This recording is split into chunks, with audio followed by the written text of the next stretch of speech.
can hear it now. I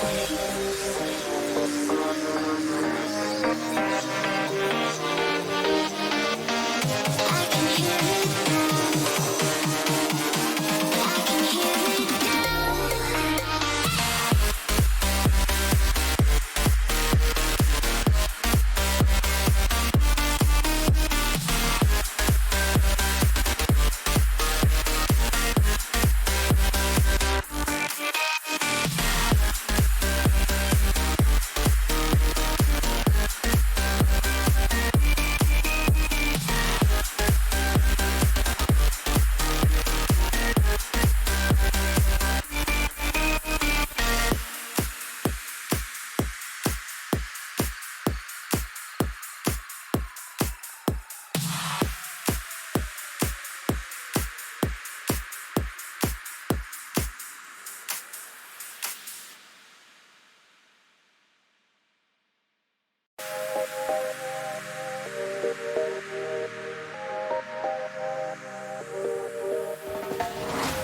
I hear the sounds of your heartbeat. I can hear it now. I can hear it now. I hear the sounds of your heartbeat.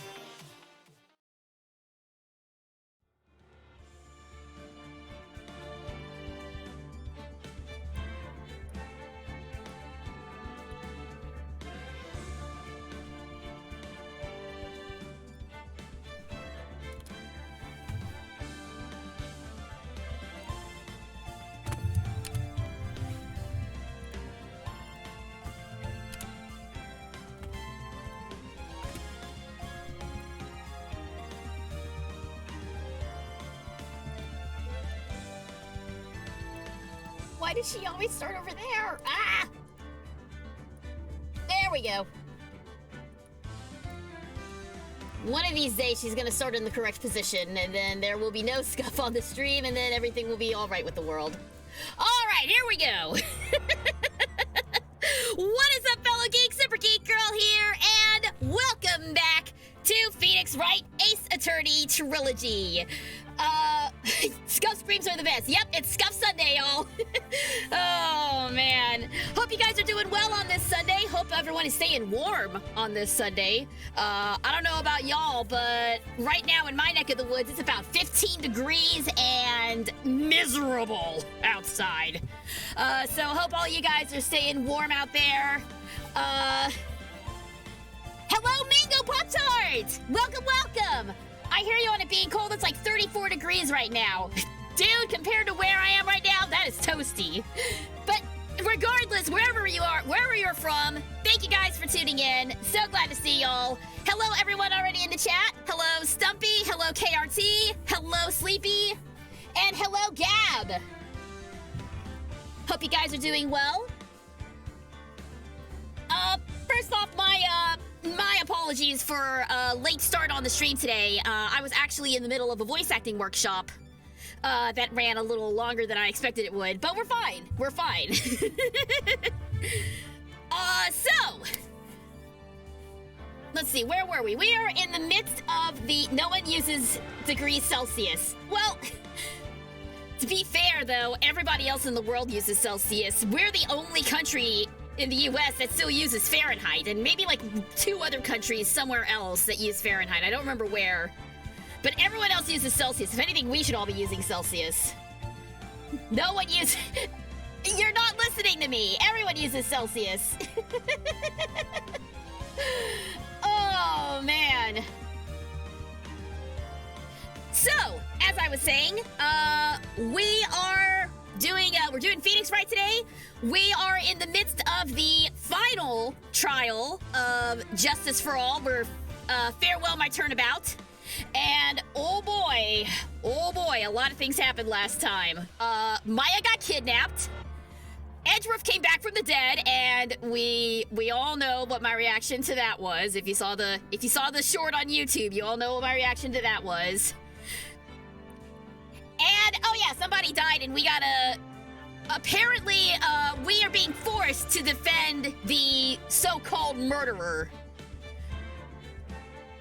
There's a lot that happened last time. A lot happened, and, to answer your question from earlier, KRT, no, we're probably not going to finish this trial today. This trial is quite long, from what I understand. This and the final one for Trials and Tribulation is also very long. But we're gonna try and get through as much as we can today. We're at least probably gonna get through the first day of the trial. So we'll see what happens there. So let me pull up my microphone real quick. There we go. And let's get going. Farewell, my Turnabout. Bleh. Farewell, my Turnabout. Part 2-1 trial. Let's do it. There is only one day for the trial. Yeah, this is it. This is, yeah, apparently we only get 1 day for this, so, that's fun.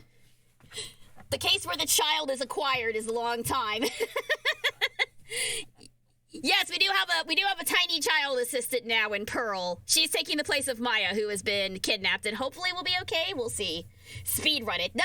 If I speedrun it, I won't be able to voice act! Do it right the first time, Phoenix. I mean, don't we always? March 22nd, 9:47 a.m. District Court Defendant Lobby number 3. Here we go. Oh yeah, I forgot this dude was totally French, even though he probably isn't. Voice act using chipmunk voices. Do it. It's gonna kill my voice if I do that. Adrian did it? That's what it looks like. Dude, no way! That's why we couldn't do anything like that! In court today, there will be a mountain of evidence that will implicate you.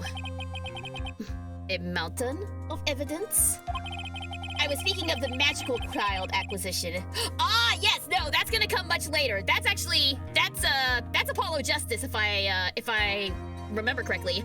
Also, I do want to remind people, this is a blind playthrough of Phoenix Wright, so please do not post spoilers in the chat. I'm certain there is someone out there trying very hard to pin this whole thing on you.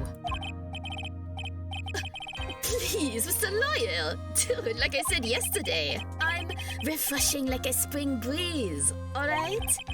I can't let any sort of scandal ruin that. I understand. Who? Ah, yes, hello. Hello, Mia. Inhabiting this 8-year-old body. Mia. We must get a complete acquittal today. I know. But I can't focus on Maya's situation right now. Or Pearl's either. No matter what, I have to focus on winning this case by the end of the day. Indeed. Well, let's get going. Oh, that's never a good noise. It's him. This is Wright. Good morning. This is it, Mr. Attorney? The day of the trial. Maya, she's unharmed, right? Well, when I checked on her earlier this morning, she seemed a bit, how shall we say, tired. Don't worry. People don't die that easily. Besides, what you really should be concentrating on is winning today's trial. For my sake, as well as yours, you must win today's trial.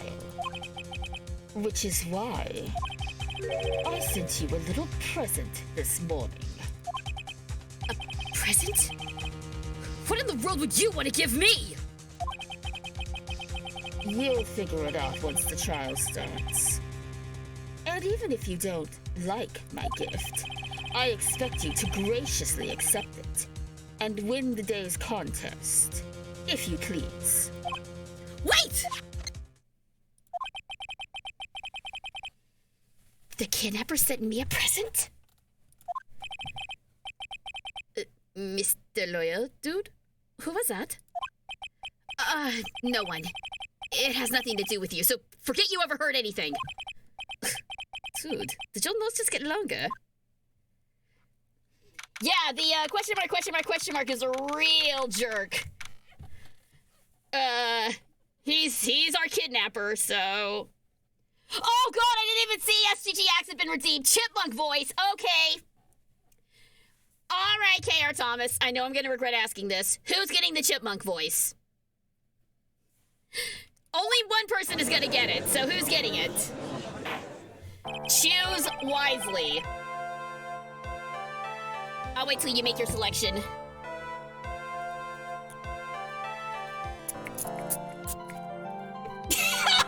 Oh no! Oh god, okay.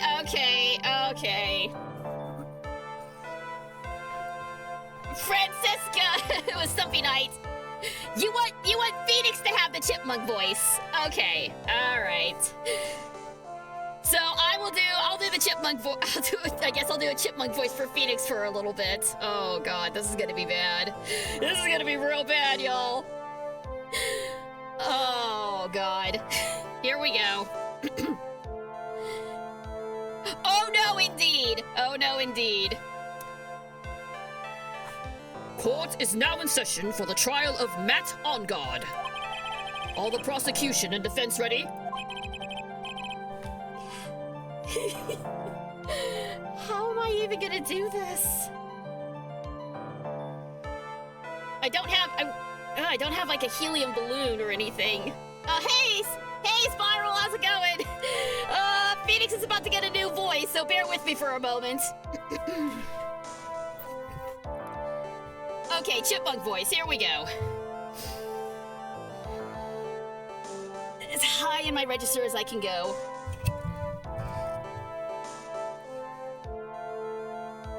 The defense is ready, Your Honor!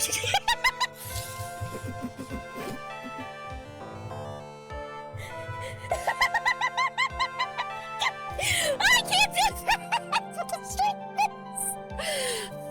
Oh, god damn it. Alright. Use his regular voice. I don't think I can take Phoenix seriously with the chipmunk voice. Okay. We're gonna compromise. We're gonna compromise here, because this is usually... We'll do 10 minutes. 10 minutes of Phoenix with the chipmunk voice. As is my usual time frame for these things. 10 minutes of Phoenix with the chipmunk voice. And then back to my regular voice, because it's gonna kill my vocal cords to do it like this. Alright, here we go. 10 minutes, starting now. The defense is ready, Your Honor!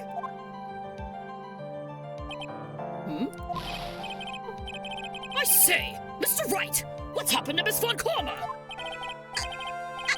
I don't know, Your Honor. Why are you getting mad at me? Your Honor! Please be quiet, bailiff. Court is in session. If you must tell me something, please keep it brief. Now then, what is it? Prosecutor Von Karma has... this morning, Miss Von Karma was shot by an unknown gunman. What? Oh, damn! Well, it's a good thing you didn't use the redeem on Von Karma then, I guess. What? Yeah, no. I'll try to give it my best. I'll try to give it my best attempt, KRT, because you did redeem it. That makes this a lot easier. Oh no, I think I know who's gonna jump in. Shot? Somehow, I think this is the present that man was talking about. Oh god, he sent out a... He got an assassin to shoot Francisca! What kind of connections does this dude have?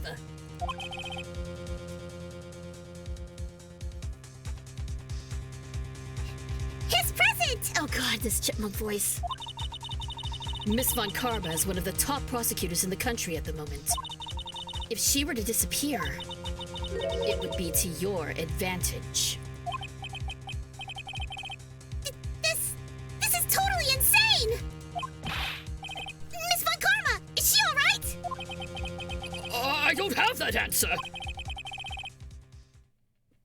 Hello, Boots! Welcome! Good to see you! She's alive and in stable condition. I bet I know who this is. Oh, that's good. Whew. You're... Yeah, there he is! There's our boy! Your Honor, due to the circumstances, Miss Francisca Von Karma cannot appear in court today. I, Miles Edgeworth, will be taking her place. The prosecution is ready. Naturally. No, it's okay. He had to go switch sides. He had to go make a dramatic entrance. Now he's in his proper place. He's in his proper place. He's in his proper place in front of Phoenix. I'm so glad he's back. The boys are back together. All right, enough of that.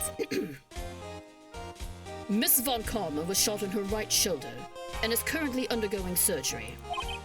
Luckily, I have looked this case over and am familiar with the details. The prosecution seeks to prove the guilt of Mr. Matt Ongard.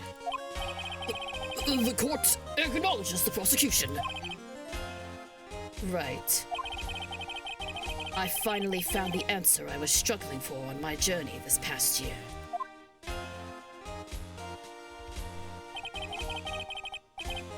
By the time this case comes to an end, you too will know the answer. Let the lovers' quarrel begin. Yes, let's go! Let's go! The boys are at their best when they're fighting against one another! I always imagine Edgeworth is British or talks like Jean from AOT Abridged. I don't know. I haven't seen AOT Abridged. But yes, somebody pointed out to me that Edgeworth is hella British. So yes, he gets a British accent here. Now then, the prosecution would like to call its first witness. Please bring Detective Gumshoe to the witness stand. What's the matter, Gumshoe? You should be happy that your boss is back, but I guess you're also maybe worried about Miss Von Karma? Witness, your name and occupation. My name's Dick Gumshoe, sir. I'm a detective down at the precinct. For now. For now? After this trial's over, I'm supposed to turn in my badge, sir. No! Even when she's not here, Von Karma is making things difficult! Alright, we're still on chipmunk time, so... Detective Gumshoe. I can't take Phoenix seriously with this fucking voice. Oh my god. What? Why? So last time Von Karma was like, she found out that Gumshoe was helping Phoenix on the side. So she was like, you're done. Turn in your badge. And basically she fired him. The prosecution has no need for a depressed witness. Lift your head up and face forward like a proud officer, Detective Dick Gumshoe. Yes, sir! Now, let's have your testimony. If we want to explore the various facets of this case, we must start with that. Get ready, Phoenix. This is going to be one very rough fight.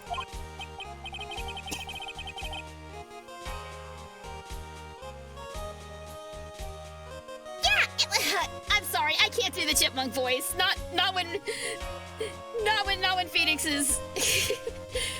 Besides, I've only got like 2 minutes left. The prosecution can fire whoever they want on the police force. Yeah, because the prosecution has that kind of power. Somehow, in Phoenix Wright world, prosecuting attorneys can have complete control over the police force?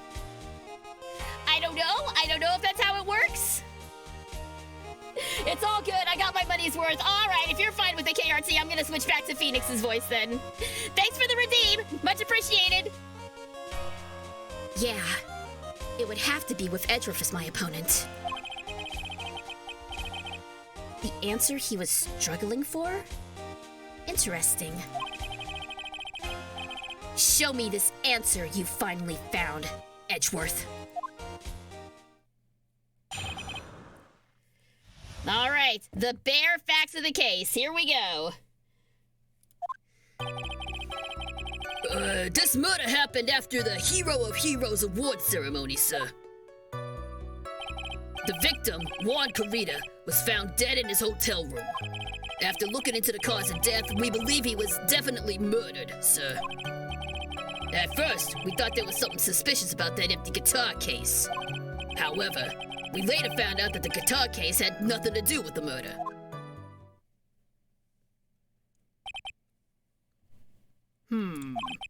After the award ceremony ended, the victim was alone in his room? Yes, sir. Both the victim and defendant went alone to their room, sir. I see. Mr. Wright, you may begin your cross-examination. All right, here we go. Let's see what we can press him on. The murder happened after the hero. That's true. The victim was found dead in his hotel room. Also true. After looking into the cause of death, we believe he was definitely murdered. Let's see if we can get some more info on this. The cause of death. Wasn't that because Mr. Carita was stabbed in the chest? Only a careless amateur would believe something so brainless as that, pal. Take a good, hard look at the crime photo. Now, a real pro's attention would be drawn here, to this bandana. A banana. His bandana, sir. That's the thing wrapped tightly around his neck, sir. How does this judge become a judge when he is so dumb?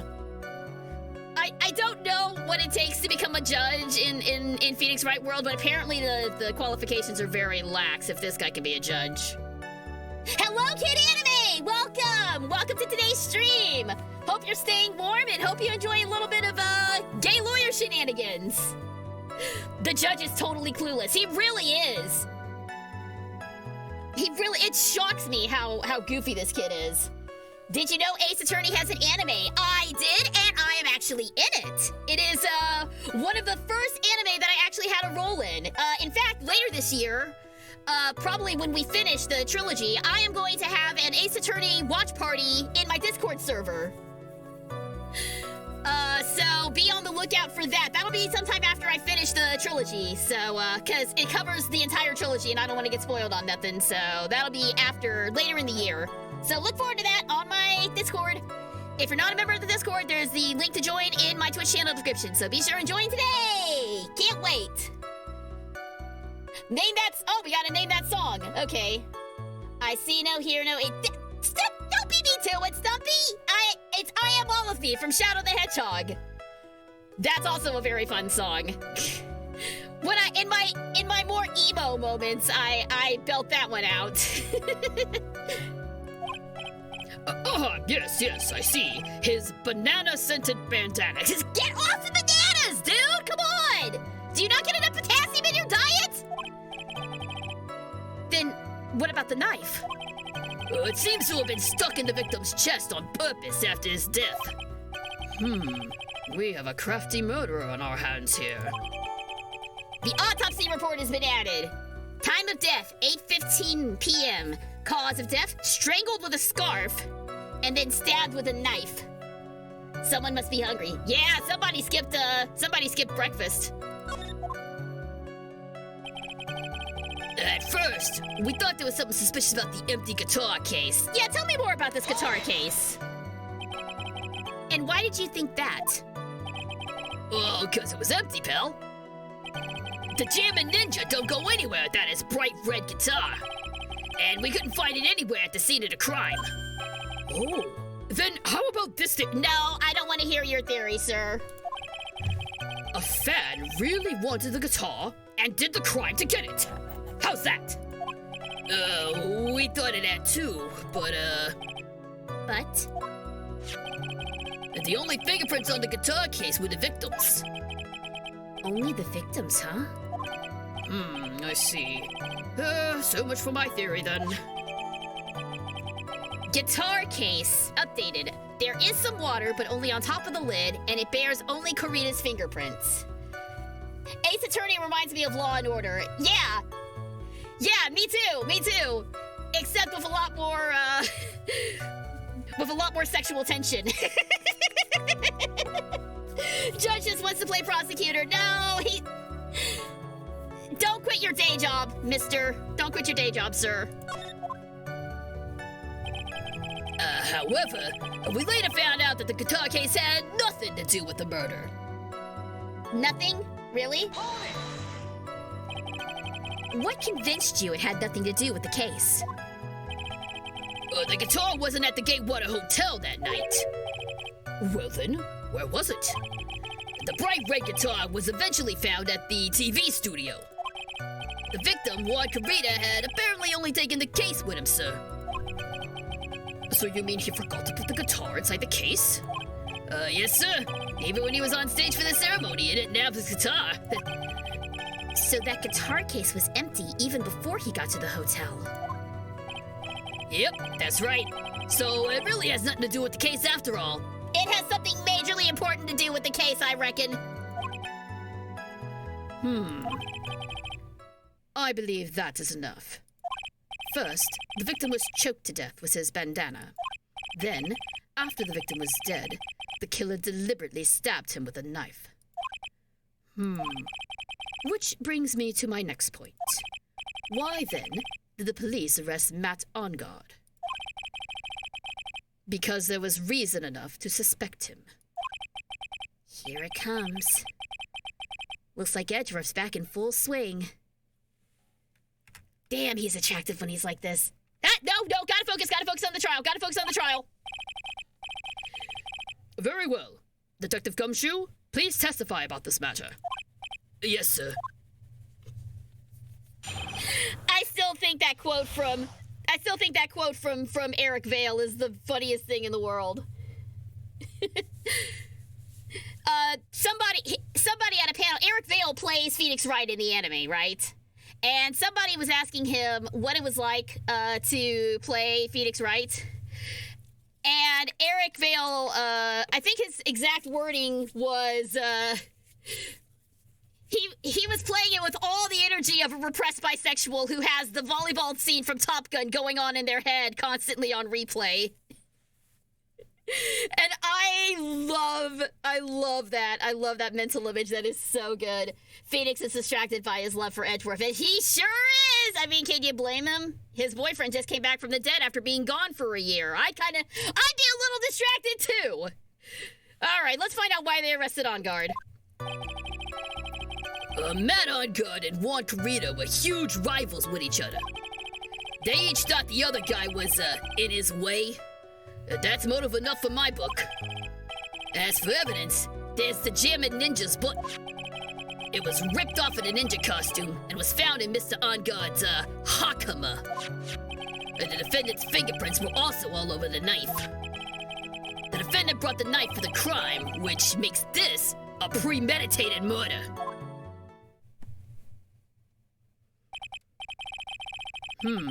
So the defendant's fingerprints were found on the knife used in the stabbing. It was sorta sticky on the handle, so the fingerprints came out pretty clearly, sir. Knife has been added. Bears the victim's blood and Ongard's fingerprints. In the grip, Gatewater is engraved. And there's this button. That was found in the defendant's clothes, was it? And is this button also covered in blood? Yes. And we know that the blood on it is the victim's blood, sir. What? Well, that doesn't bode well for us, does it? Jammin' Ninja button, ripped from his costume, covered in Karita's blood, found in Ongard's hakama. All of this points very clearly to the defendant, doesn't it? Yes, it most certainly does, Your Honor. Ready to give in yet, right? Oh, I missed your smug ass, sir. I missed your smug ass. I'll find the hole in your argument somehow. You can press as hard as you like. Just hurry up with your usual pointless questions. Ugh. Did y'all see the eyes they were giving each other just now? Did y'all see the eyes they were giving each other from across the galley? Oh boy. Alright, Matt on guard and Juan Carino were rivals, that's correct. They each thought the other guy was in his way, yeah. Evidence, jam a ninja button. It was ripped off the costume. Yeah, all that checks out. The defendant's fingerprints were also all over the knife. The defendant brought the knife for the crime, which makes this a Hang on.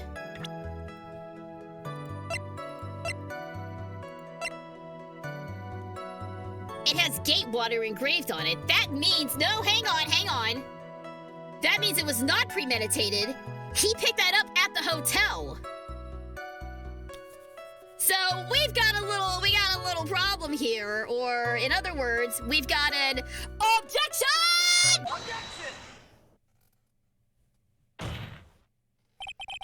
Wait a second.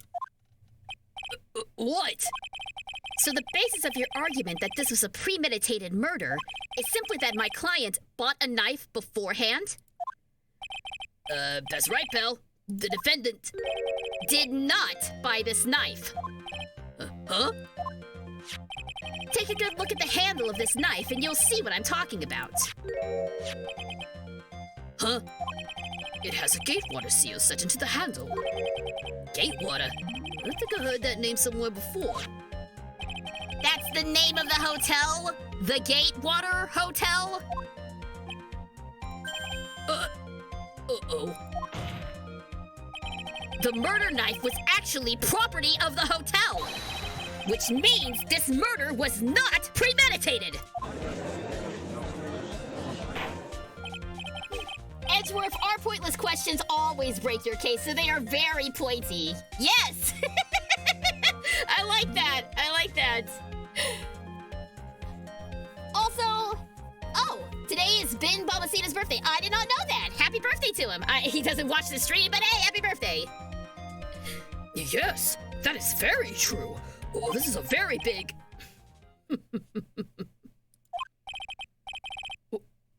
What is it, Mr. Edgeworth? I'm sorry, but the defense is simply too careless. What? What have you got planned? What have you got going through that pretty head of yours, sir? I think whether the crime was premeditated or not has already been determined. How so? I admit this knife is hotel property. There is no one currently on the police force that is dumb enough not to realize this. But I didn't... Oh. Leave him alone! He's doing his best! Although I'm quickly questioning whether he's actually doing his best or not. The question is, where did this knife come from? Why, that's obvious. It came from the victim, Mr. Corita's room. Sorry, Your Honor, but that is incorrect. The victim ate a last meal before he was murdered. With that being the case, I would like to draw the court's attention to what is on top of the table. There's a knife and a fork on the table. Then, where in the world did this knife come from? If it pleases the court, I would like for us to recall the room of the defendant, Mr. Matt Ongar. Especially what was on top of his table. There's only one knife and two forks. Great. Alright, you got me there, Edgeworth. There is something missing.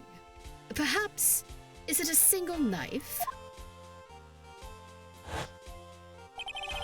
We investigated the leftover dishes for fingerprints, and while we were investigating, we came to the conclusion that Mr. Matt Ungard's knife was missing.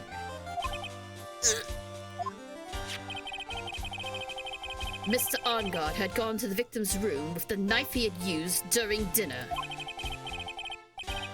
Why would he carry a knife on a visit? To kill, of course. And with that, I believe the prosecution has proven this was a premeditated murder. Ah, nuts! Amazing, Mr. Edgeworth. Absolutely brilliant. Beautiful. Thank you, Sleepy. Thank you for that well-timed womp womp. Amazing, Mr. Edgeworth. Absolutely brilliant. A brilliantly clear deduction. It seems like Edgeworth had this plan from the very beginning. This must be one of those traps. And I just walked headlong into it. A murder weapon with fingerprints and a button from the victim's costume. There is quite a sizable amount of evidence here. It's two. It's two pieces of evidence. That's not a sizable amount in any court. I can safely say that any further deliberation is a waste of your honor's time. Although, I wouldn't mind if the defense were to present evidence not yet shown to the court. Evidence not yet shown? He means evidence the court hasn't seen yet. In other words, new evidence. What does the defense have to say about this, Mr. Wright? Well, Phoenix, the judge is favoring the prosecution right now. If we answer with something wrong here, that gavel of his will be ringing out the sound of our defeat. Mr. Wright, do you have something important and necessary to present in this court? actually, we do. There's one piece of evidence that catches my attention. Something that this court has yet to see. Mr. Wright, I will say this one more time. I do not feel this trial needs to continue at all. However, I am giving you one chance, and only one. What the judge is saying, right, is don't try pulling one of your usual bluffs here. If I mess this up, it's curtains for all of us. Oh, look at that! You may now present one and only one piece of evidence. Now then, what is this important evidence that you must show to the court?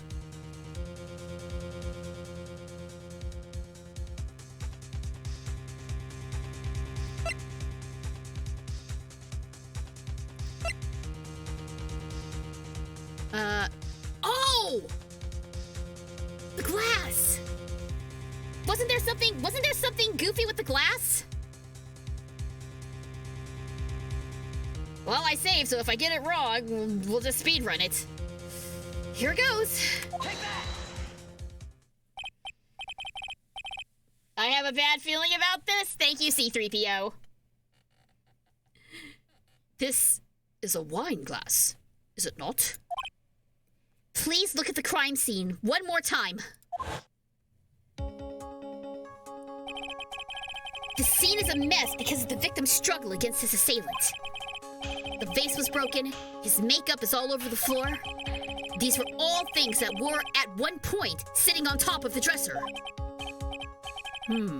Well, yes, I see your point. However, this glass that is sitting on top of the dresser is mysteriously untouched.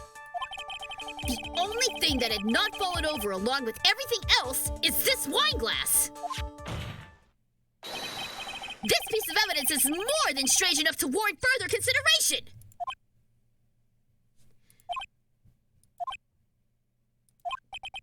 Well, what do you all have to say? Well, yes, it is a little peculiar. Yes, isn't it? I thought it was. Oh man, he's really reaching here. Hello, Tyrant! Good to see you! Welcome, welcome! You can stop looking at me with those puppy dog eyes of yours now. They may work on Mr. Edgeworth, but they won't work on me. Actually, Your Honor, they don't work on me either. I got this whole alternate dialogue going on in my head. Mr. Edgeworth? What is it, Your Honor? Your opinion? You don't need my opinion. Because there is no special meaning to that glass. What? It's safe to say that the glass was set there after the crime took place.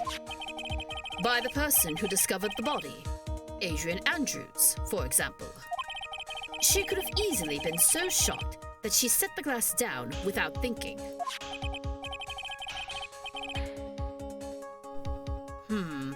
That does sound very plausible. Mr. Wright? Could Miss Andrews really have set that glass down without thinking?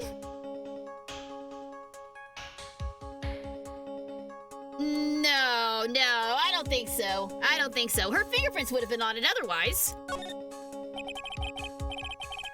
If I appear weak here, then the trial's over. I can look for my proof later. For now, I should trust my instincts and point with certainty. They just might fall for it. They just might fall for it, if you're thought-provoking enough. The defense would like to challenge the prosecution's theory. We would like to see something that proves it was Mrs. Andrews who set the cup on the table. You've turned the situation on its head yet again, as usual. Mr. Edgeworth, do you have any proof to back up your claim? There's no way he has any. He's just bluffing. Unlike Mr. Wright, I never say anything unless I have the evidence to support it. What? Uh-oh. I know what that music means. You're not thinking hard enough today, Wright. Did you think this wine glass escaped my notice? Then... Of course, it has been thoroughly inspected for fingerprints. Fingerprints? There were only one set of fingerprints left on this wine glass. Only one? Well, whose were they? They were not the victims, nor the defendants. Rather, they were of one Adrian Andrews. What? Oh boy. Wine glass found next to the victim bears Andrew's fingerprints. Dang it! If her fingerprints are at the scene, she should be questioned. Oh, don't worry. I'm sure we'll be getting to her in time. Do me a favor and say "excuse me" 3 times as fast as you can. Is this some sort of tongue twister? Excuse me.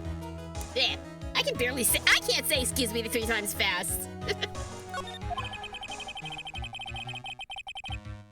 That is why I said that the person who had discovered the body had left it there.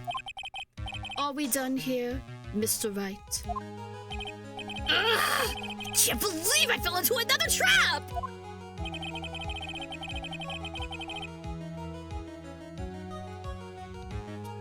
Miss Andrews was probably holding the glass when she went to see Mr. Corrida.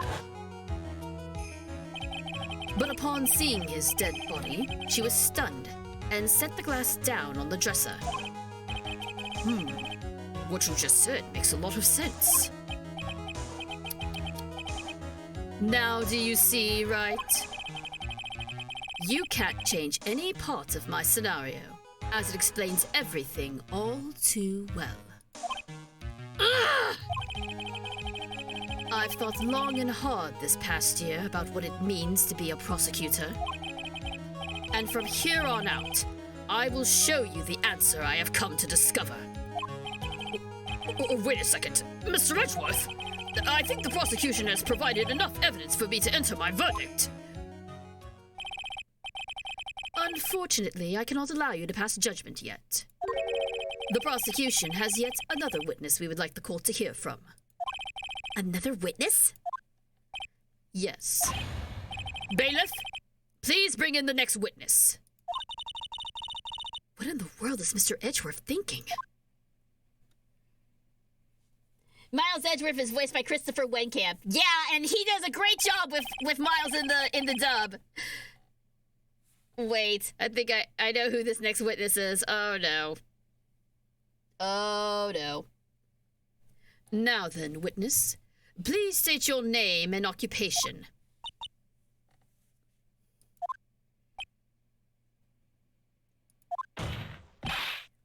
Witness, your name and... Occupation. Here we go again. Here we go again. Poor Edgeworth. Yep, she's back. Gotcha!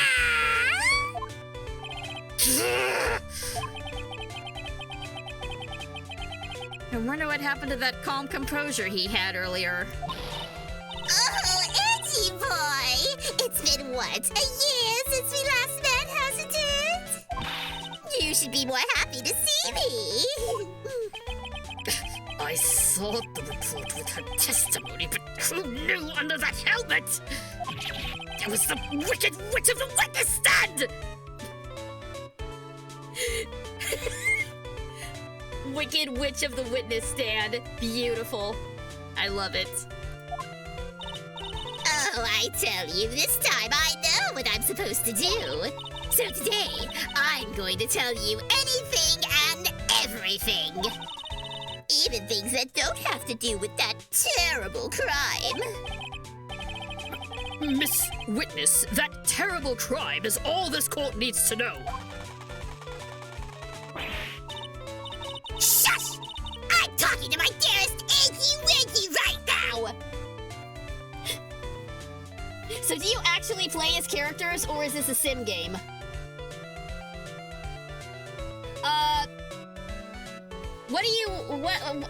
I don't quite understand the question, Gabby, sorry. Your sister is the Wicked Witch of the courtroom, Edgeworth. yeah. Witches on both sides, it's bad news. Edgy Wedgie is not a nickname that's gonna stick. I really wanted to do some visual novel recording, but I can't do that. Oh, visual novels are fun, man. Visual novels are a lot of fun. I need to play more of them. If anything else, to try and to practice my craft, as it were. Don't interrupt us, Gramps! Yes, madam. No, please, by all means, interrupt her, please! I love it when he loses his concern. I love when he loses his composure. What I mean is, what do you do in Ace Attorney? How do you play it? It is a point... so it is a visual novel, where you examine the crime scenes, talk to witnesses, discover their lies, break their lies, and then present everything in court. But it's all presented in a visual novel style. Anyway, witness, your testimony, please. It's true what they say, that youth are all hot-headed nowadays. Not that I mind at all, Edgy. Now then, what should I start with? The witness was on security detail at the hotel on the night of the murder. Is this correct, Miss Oldbag? Oh, it was a great job being able to see my dearie Juan. It was almost too much for my little heart to handle. You mean you were a fan of the victim? Oh, look, everyone is crazy over that Engard saying that he's cute in a fresh way or something. But not me. I wouldn't say anything so silly. After all, I have no interest in a little child like him. I'm only interested in a real man, Juan Corrida. But those two were the same age. Anyway, as I was saying, I was pacing in front of his room that night. Very well. Please tell the court what you witnessed the night of the murder. Leave it to me, Edgy Poo.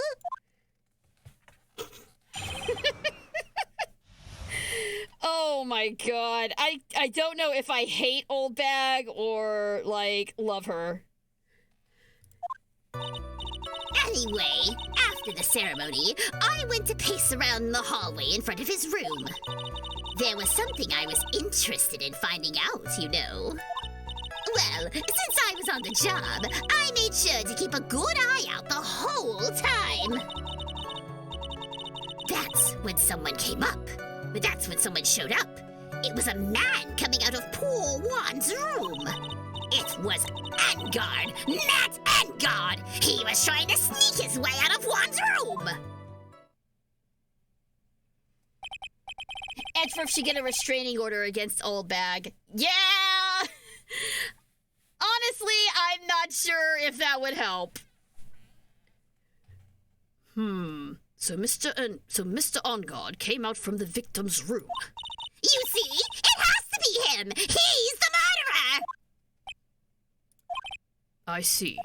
Well, Mr. Wright, you may begin your cross-examination. Alright, here we go. After the ceremony, pacing around, something I was interested in finding out. Okay. Since I was on the job, kept a good eye out the whole time. It was on guard. How sure are you about that? You saw my client? Are you sure about that? Yes, sir! Really? Annoying brats! When I say I saw someone, I saw that person! Why do I get a sense of deja vu? Maybe to avoid a repeat of last year, I should delve into this a bit further. How about the person's clothes? Please tell the court about the man's clothes in more detail. What a troublesome man you are! Really? As if something like that matters! But it does. What was it? Oh, yes, it was that thing. What thing? That gaudy thing he's always wearing, that racing jacket. He was wearing that at the detention center, too. Along with his phone that he totally should not have, but inexplicably does. That thing's meant for nothing but seducing women out of their pantaloons. Men! Right. Please don't ever say that sentence again, ma'am. I do not want that mental image in my head. So, Mr. Wright, was this testimony just now important or relevant in any way? It was very important. Of course it was important, Your Honor. Was it? Then perhaps you would like to point out what part of that testimony was important. Don't you see it, Edgeworth? Your Honor, I request what the witness said about the jacket to be appended to her testimony. I don't quite see where you're going with this, but all right. Witness, please. Oh, well, I don't like to badmouth anyone without reason, but if I must...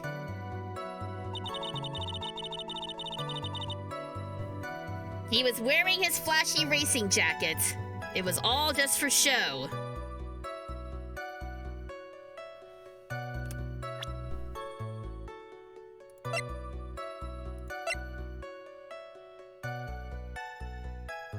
Okay, so if he was you're getting your butt kicked, am I?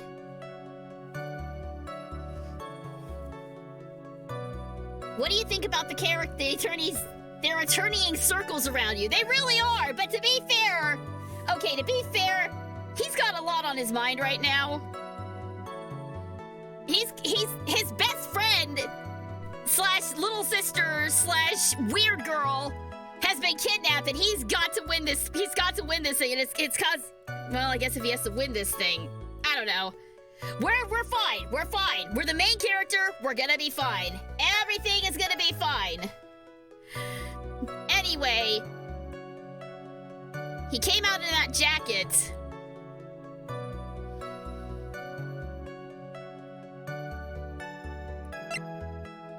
It's gotta be. Thank you.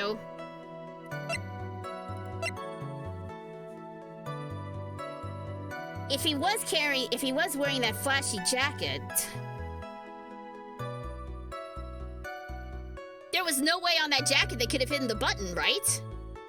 Right? I'm not sure about this, but I'm going with this. Objection! Miss Oldbag. What? Don't say my name for no reason! Do you know what this is? That's the good music. Okay. I had a hunch, but I wasn't sure, so I just went with it. Objection! Thank you, Sleepy! Thank you for the objection! Name the song. Welcome to the greatest show. I know you've waited much too long. I will be your shining star, here to conquer near and far. Night in the Wind!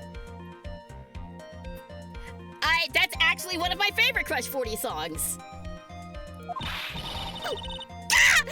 That's button number 2 on the Jamming Ninja's costume! Okay, now I know she's an obsessed fan. She identified it in a single glance. Give it here! Give it here! If you don't get it to me, I'll punish you with this! Wow, she really is a die-hard fan of what a button covered in blood. This button was discovered on Mr. OnGuard's body during a full body search. And you see? See? This button proves beyond the shadow of a doubt it was that rascal Engard! It was caught up in the pleats of his nickel samurai Hakama pants. You see? See? And Engard is the nickel samurai! Witness.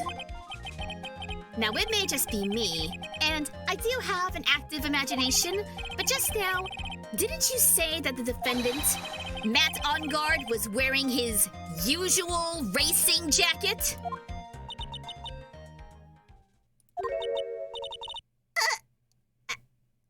I'm so sorry.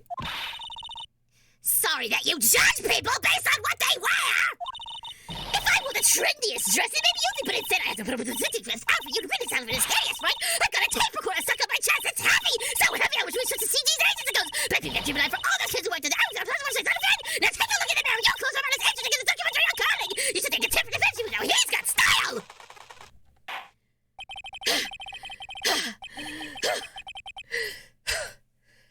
God, she always gets me out of breath. Now, hold your tongue still there for 1 second. So what you saw, in actuality, was not Mr. OnGuard, the man, but Mr. OnGuard, the nickel samurai? Good voice. Yeah, 30cc stats. Yeah, KRT, that's the thing with Oldbag. Sometimes she talks so fast I can't get all the words in. But when you think about it, they're really one and the same anyway. Miss Oldbag, this is a very important point we're talking about. Edgy Poo, do you think so too? Well, it might be something worth considering. Just say it's important and agree with me for a change! Oh, it's shameless the way these two flirt. It is absolutely shameless. Witness, think carefully and try to remember as much as you can before you testify. All right, if you insist. I should be the one sighing, not you! All right, let's see who she saw here. Engard. Yes, now I remember. The Nickel Samurai. That's right. It was the Nickel Samurai that I saw. Yes, it would have been convenient for him to wear the costume during the murder. He had to go to that post-ceremony stage show right after the crime, you know. So he must have worn that Nickel Samurai costume when he was stabbing poor Juan. I knew it. I knew you'd say he was inside that costume. What? Did you think there could have been someone else inside that costume? Don't be a bad little boy thinking such rude things. but the possibility does exist. Youngins today, I told you, there's no way it was anyone else. How do you know that? Because I said so, and what I say is the truth. At least she's just as delightful a witness as she was a year ago. Mr. Wright, you may now cross-examine the witness. Oh, boy. Yep. Hate her. I recant my previous statement about whether I love her or hate her. I hate her. Hello, that one's Zelda NPC. Welcome. Welcome to today's stream. Glad you could join us. Let's see. On guard, nickel samurai. It would be convenient for him to wear the costume during the murder. He had to go to that poster. He must have worn that nickel samurai costume while he was stabbing Juan. No. I don't think so, ma'am. Objection!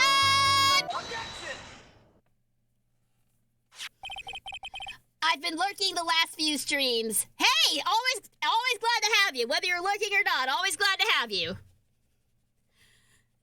Please take a look at this.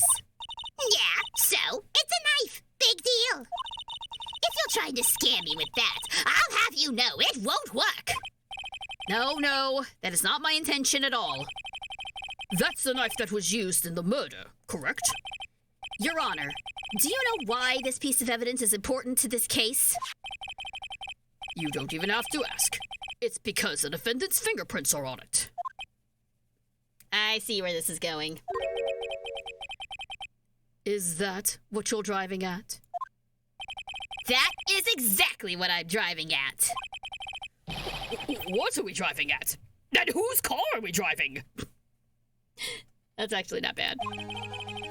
If Mr. On Guard was really in the nickel samurai costume at the time of the murder, then it's impossible for his fingerprints to have been left on this knife. Actually, he would have wiped all previous fingerprints on this knife right off. Oh, that's right. The nickel samurai wears gloves, doesn't he? He probably took his gloves off before he began the stabbing. And why would he do something like that? To leave his prints on the murder weapon? There is no way he would do something like that! However, there is one possibility. Then let's hear your possibility! It's very simple. The defendant went to the victim's room while in costume as the nickel samurai. At that time, the defendant had no intent to murder. He was probably just going to relax and talk with the victim about the stage show. Which is why he took his gloves off. But the murder still did take place. It's well known that there was bad blood between the defendant and the victim. Yes, I've heard that before. Well, Mr. Wright, what do you have to say about Mr. Edgeworth's theory? I have plenty to say about it, but hang on. Just shut up and kiss, you two. Yes, please, please. The tension is so thick in this courtroom right now. It might have been, okay. Oh, Stumpy's got a theory. Let's see. It might have been Anderson in costume. She wanted to reveal to everyone at the press conference it was her in the costume, and not the, let's be honest, useless man on guard. She had access to the knife, and her prints were at the scene. Interesting theory, Stumpy.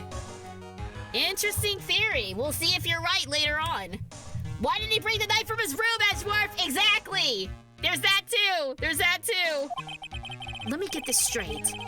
Edgeworth's theory goes like this. When the defendant went to the victim's room, he had no intention of killing him. Now, up to this point, are there any problems with his theory? There's a big contradiction here. This theory contradicts something in an earlier testimony. What are you babbling about? Now, for argument's sake, let's suppose Mr. On Guard was the killer. If that's the case, I think it's impossible for the killer to have gone to the victim's room without intent. That's right. He brought the knife with him from his own dressing room. This knife. This was used by Mr. On Guard at dinner. Yes, we did establish that. Which means that if my client was in fact the killer, then he brought this knife with him when he went to visit Mr. Corita. I suppose. However, you just said it yourself. At that time, the defendant held no intent to murder. If that were true, then why would he bring a knife? He wouldn't, would he?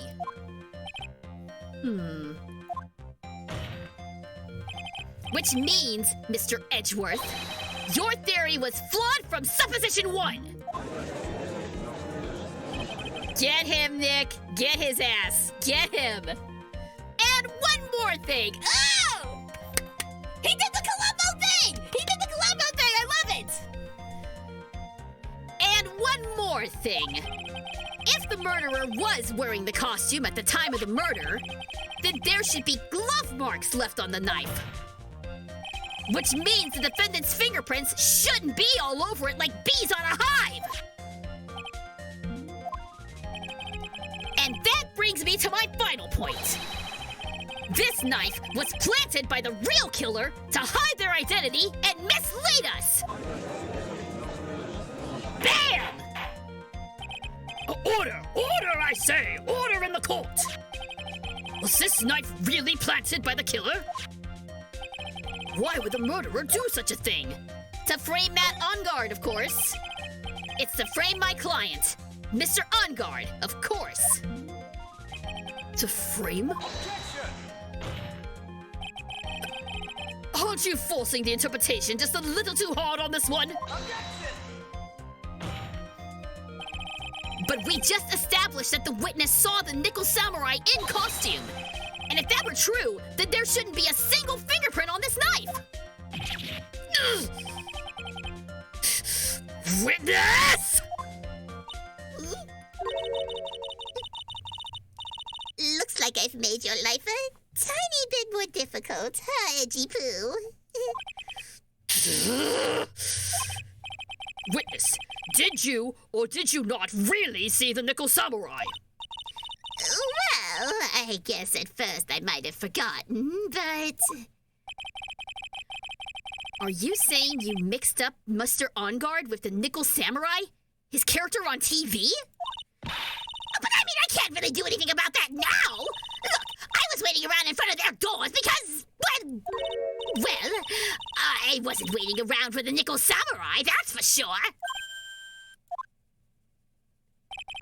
She wasn't waiting for the Nickel Samurai? All right, then. Who were you waiting around for, then? That's top secret to anyone outside of security! You're under oath, ma'am! You can't do that! You're under oath! You can't be hiding stuff like that! I have a feeling that you were waiting for Mr. Juan Corrida. Am I correct, witness? The way you think, you are a sad amateur with a terrible case of nearsightedness. Amateur? Me? What am I an amateur of? So Old Bag was waiting around in front of the victim's room. But it doesn't sound like she was waiting to catch a glimpse of Mr. Corrida. Maybe. Phoenix. Maybe the Old Bag was waiting around for that person. If it's who I think Mia's hinting at, it's certainly possible. Miss Old Bag, you were waiting for this person to come out of the victim's room, weren't you? It's gotta be Adrian, right?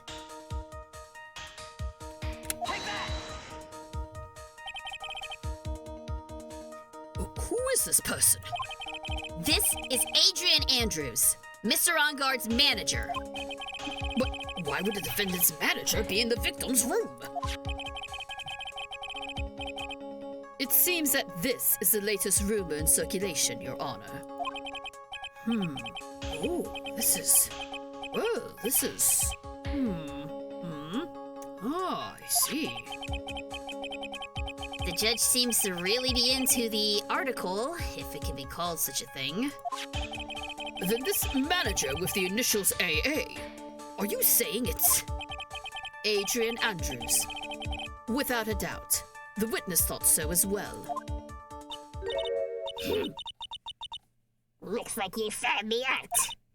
Well, that's fine. I could throw away this whole sworn to confidentiality stuff then. Witness?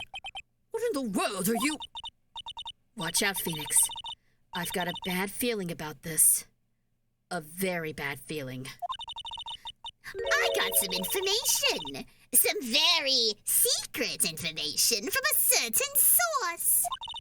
So that's why I was doing my own little investigation. In secret, of course. But what for? Oh, just for myself.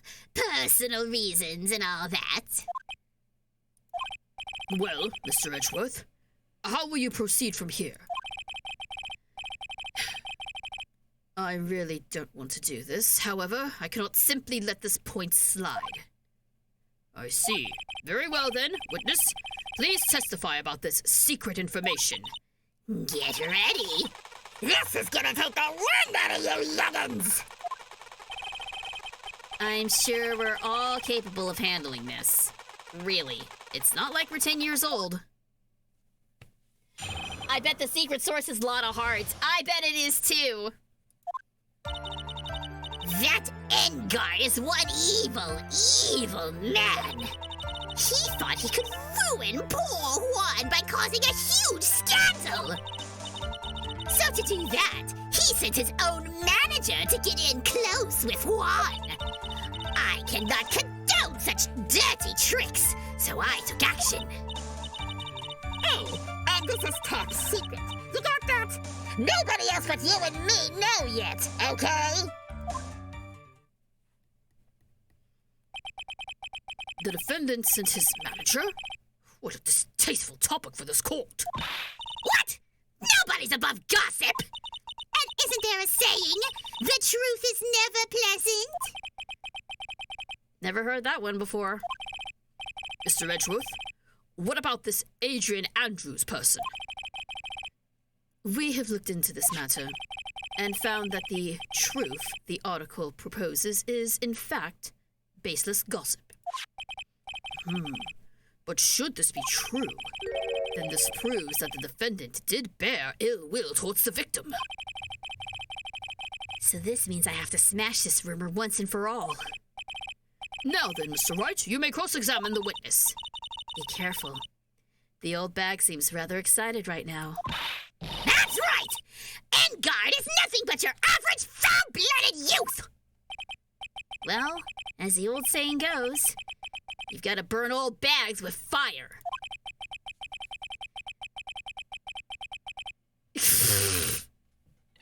Fire up the afterburners at the highway to the danger zone. He really does have the Top Gun seat in his head!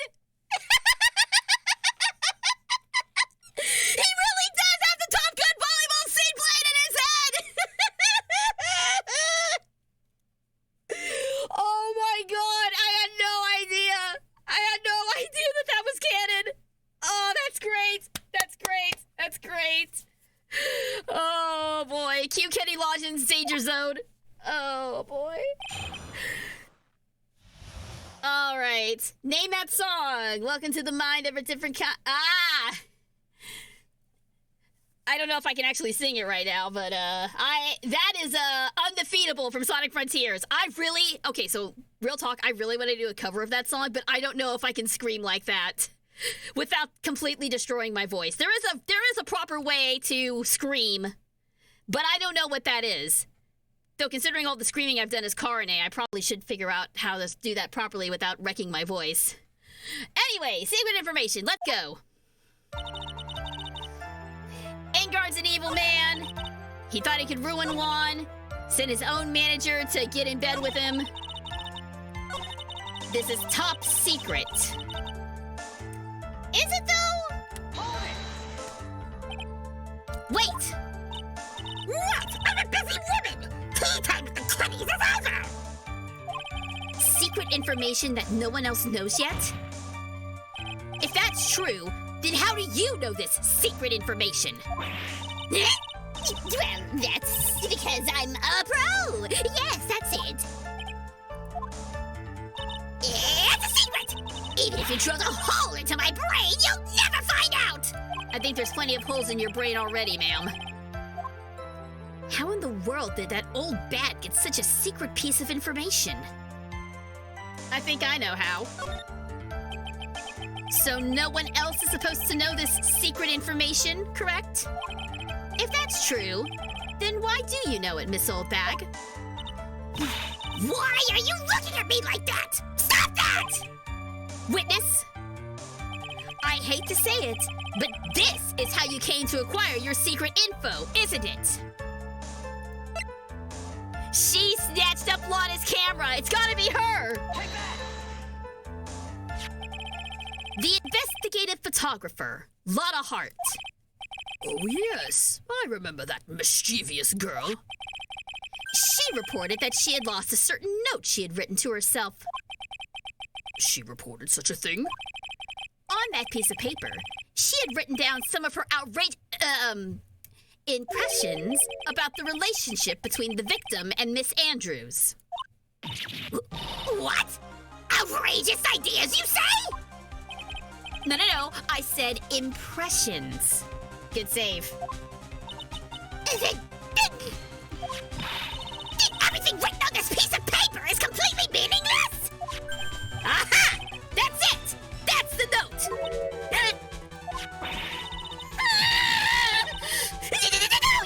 You see, this is something completely different! This is my top secret list of grocery supply!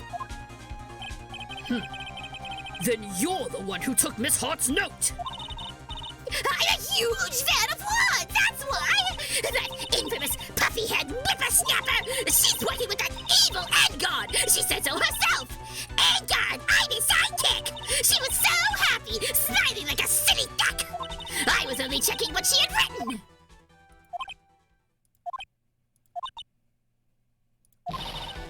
Edgy Pooh! You believe me, don't you? I was only trying to help out, like the angel I am. It's only one little piece of paper. I've never taken anything else before. Shh. You really should come with a supply of cheese to match your vintage wine!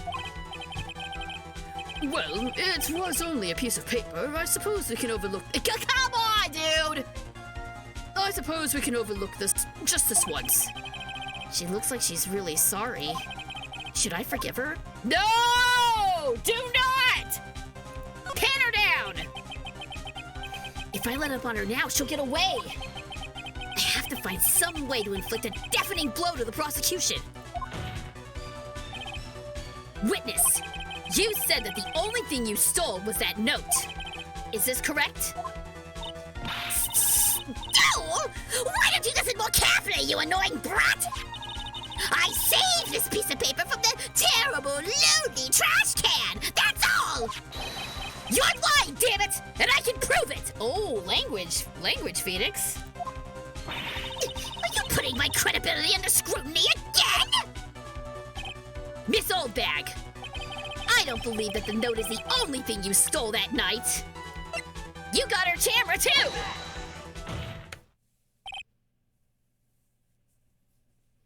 Miss Oldbag, that note was with a camera inside the case, wasn't it? Camera? Yesterday, Lana Hart was raising a huge stink over her camera. She kept saying something like, "My sweetie $1,600 camera disappeared on me." What? Wait. Witness! What is it, Gramps? If you have the note, then it's only logical that you have the camera as well. Looks like you found me out again, Sonny. Is this the camera you're looking for?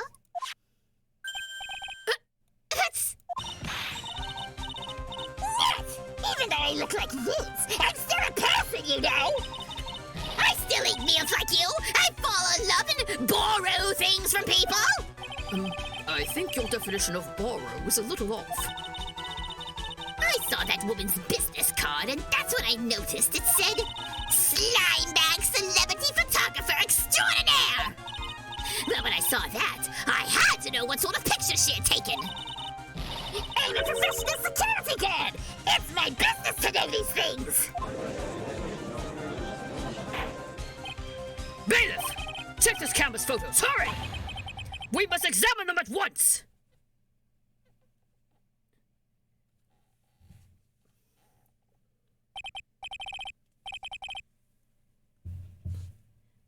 I'm gonna save real quick.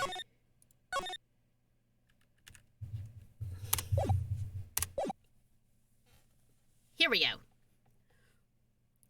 Well, Mr. Edgeworth, what do we have?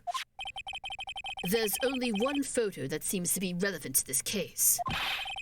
Please present it to the court.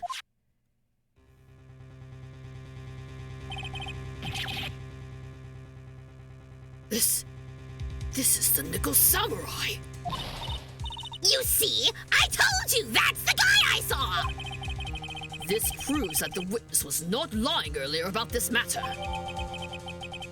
Lana's photo was added. Oh boy. What does all this mean? Mr. Edgeworth? This photo by itself does not prove that the person in it is the defendant. However, in his own confession, Mr. On Guard clearly stated that at the time of the murder, he was still in his Nickel Samurai costume.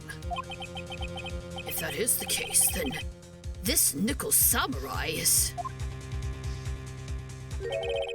the defendant. Oh boy. How did it come to this? I think this brings us to the end. We have examined every piece of evidence thoroughly. Final comments, Mr. Wright? The court will consider them before we close. Do you agree that this photo is decisive evidence against your client?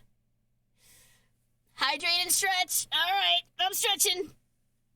Thank you very much, Stumpy, and thank you, Boots, for the hydrate. If this photo really is decisive, then we're done for. But if I raise an objection here and blow it, I put Maya's life in jeopardy. I can't make a mistake here.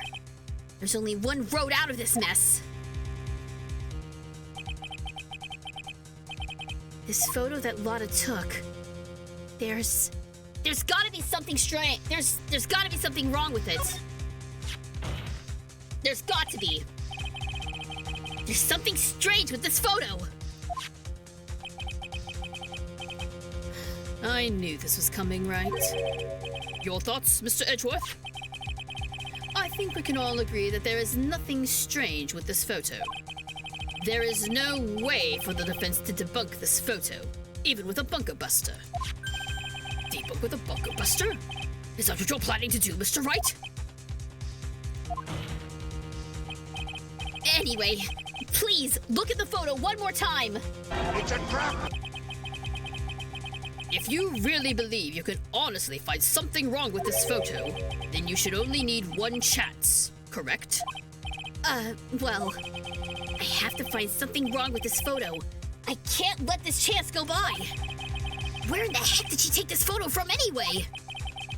It's all out of focus. Why can't she take a good shot, especially when it counts? Now then, let's hear your objection. What about this photo is strange? Shoot, man.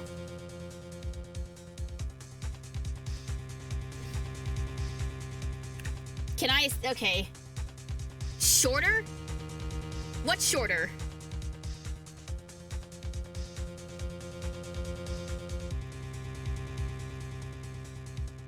His Hakama doesn't fit right. No feeties. Objection! You think that's it? It's the feet?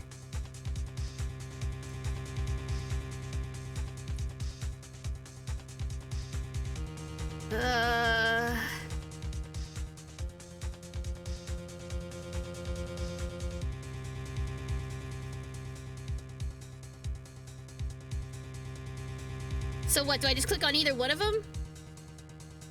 Because if I get this wrong, I lose.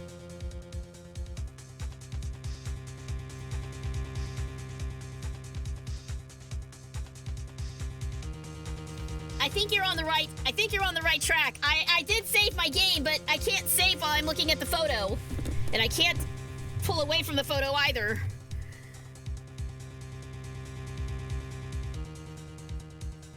Okay, I think you're on the right track, Stumpy. I think you're on the right track. I think it is, in fact, the feet. I think it is the feet, but...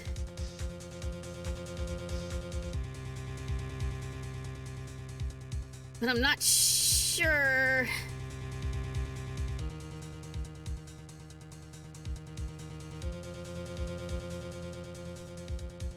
Okay, I'm looking at this. I'm looking at this so closely right now, guys.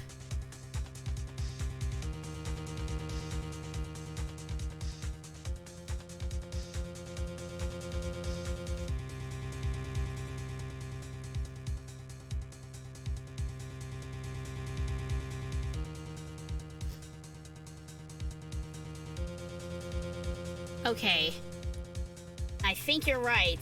I think it is the feet. I hope this is correct. Take that!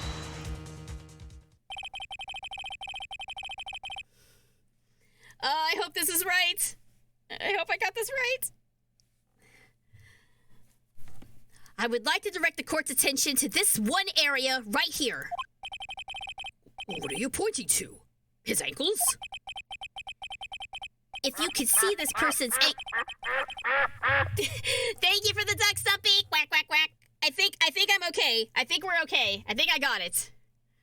If you could see this person's ankles, that would be one thing. However, you can't. And? What does that mean? The costume person in this photo could not have been Mr. On Guard! What is the meaning of this? I wonder if you would care to elaborate. With actual facts, that is. Let's take a look at the Nickel Samurai's poster. You were right, Stumpy! It was the feet! I'm really glad that you have better eyes than I do. Please pay particular attention to the area around the bottom of the Hakama. His socks? You can see his socks! Exactly. However, in this photo, the Nickel Samurai is clearly holding his Hakama up just to walk. There is only one explanation for this. The person inside this costume is clearly much shorter than the defendant. All right. I think I've turned things around for myself this time. That's curious. Huh? What is? Edgeworth is unusually calm today. Oh, God. That's true. He's just letting the trial run itself. As if he's only along for the ride. Along for the ride? What do you mean by that? I can only guess that perhaps he doesn't feel under attack at all. He doesn't feel under attack? Then I haven't damaged his case at all? How many traps is this man laying? How many trap cards do you get, sir? You only get 5, don't you? Mr. Edgeworth, where does this leave us? If the person in this photo is not Matt Hongard, then everything the prosecution has tried to prove has become meaningless.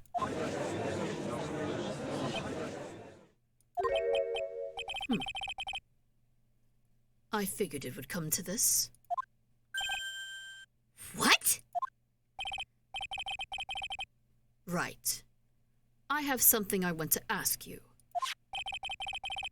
I think you have proven that the person inside this costume is not Matt on guard. In that case, who is this a photo of? Who is the person wearing the nickel samurai costume? Don't stress out over this, Phoenix. It's very simple. What you should be focused on is Edgeworth's attitude, don't you think? Yeah. Why is he so calm? Mr. Wright, let's hear your thoughts. Who is the person in this photograph? Oh, no! I screwed up! No! Darn it! I pressed the wrong button! Objection! Oh, now Edgeworth is upset with me. I goofed up, I'm sorry. Dang it! That's a really... Yes, let's try one more time. I know who it was.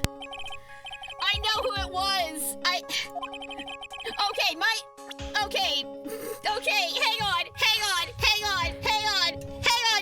hang on, y'all.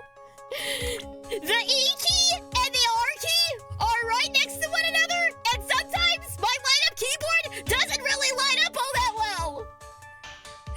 It was an honest mistake. It's fine. Everything is fine. It's Adrian Andrews. Get a better keyboard. All right. Thank you. It was an honest mistake.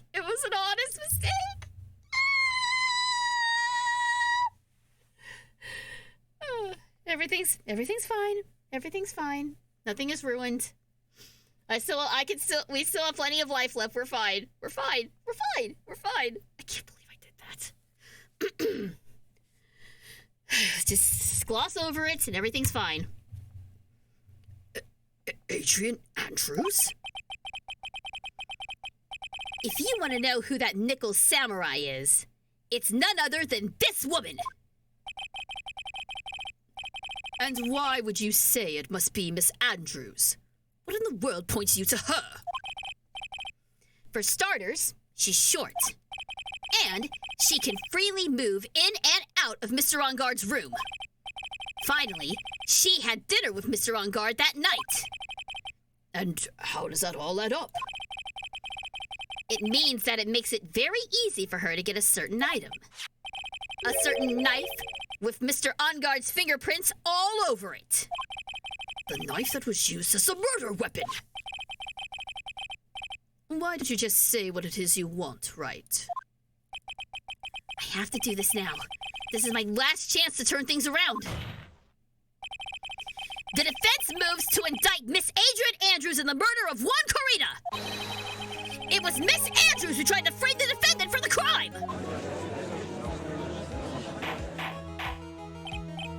Order! Oh God, my voice cracks when I do that. It looks like this trial has had a most unexpected development. Mr. Edgeworth. Yes, Your Honor. This court is issuing a subpoena for Miss Adrian Andrews. A verdict cannot be passed without first hearing her testimony. All right, this is it. This is kind of bad for us. What do you mean? If Adrian Andrews is summoned to court as a witness, it means that the trial will go on for another day. One more day? Ah! If I don't get a verdict today, then Maya... Now then, we shall set Miss Andrews' testimony for tomorrow. What am I supposed to do? The judge is about to adjourn to court. Objection! Can we do this? Can we do this now? Now then. Objection! Please, Your Honor, continue the trial. You must pass a verdict today.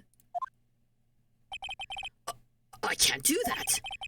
We cannot hear Miss Andrews' testimony if she's not...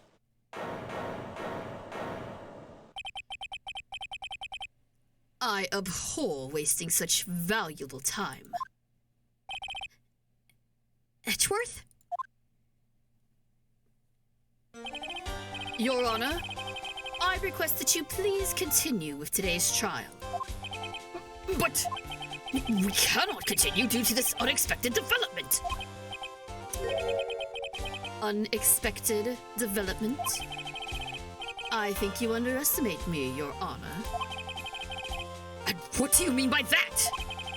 That Mr. Phoenix Wright would slave his way to subpoenaing Miss Adrian Andrews is all happening according to plan. It was all according to Keikaku! Even if Wright was a bit slow to catch on. What? He's already got Adrian on. He's already got Adrian. He's already got her. What is the meaning of your statement, Mr. Edgeworth? Miss Adrian Andrews is currently waiting in the prosecution's lobby. She is the next witness.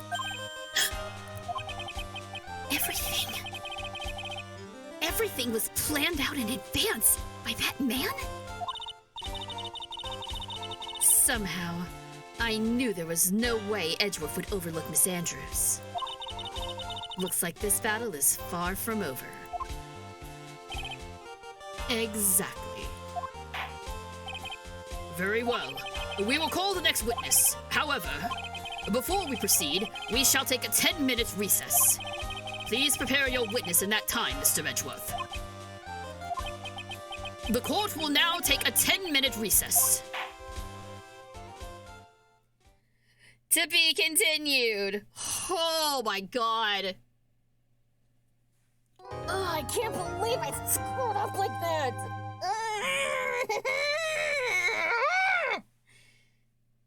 It's fine. It's fine. It's fine. I am the tallest of mountains. I am the roughest of ways. I am the toughest of terror. I am the darkest of days. Believe that is Infinite from Sonic Forces. Did Gumshoe snitch on us? I don't think it was Gumshoe. I think no. Edgeworth is. This is all according to Edgeworth's plan. Does Edgeworth know somehow? He might. I don't know if he knows about. I don't know if he knows about Maya being kidnapped. But oh god, Edgeworth is you're doing my head in, sir. You're doing my head in. Oh boy, did you know Politoad can learn Psychic? I did not know that. Interesting to know. But yeah, I thought Poliwhirl was part psychic, wasn't he? I know Poliwrath is water fighting. But interesting. Alright, let's save our progress. Let's save our game.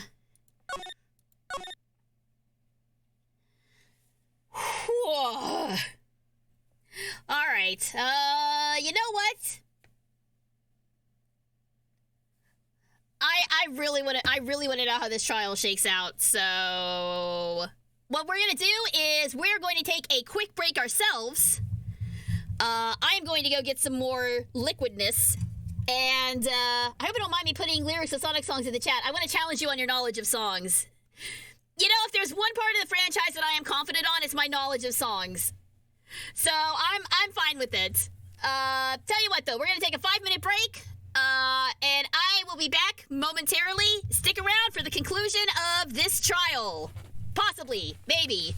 Unless Edgeworth pulls something else out of his, you know. Anyway, back in a bit, guys.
Okay, and we're back. That wasn't quite 5 minutes, but that was close enough. All right. Let's all take a deep breath. There was a lot that happened. But, we're in good shape. Let's go ahead and continue.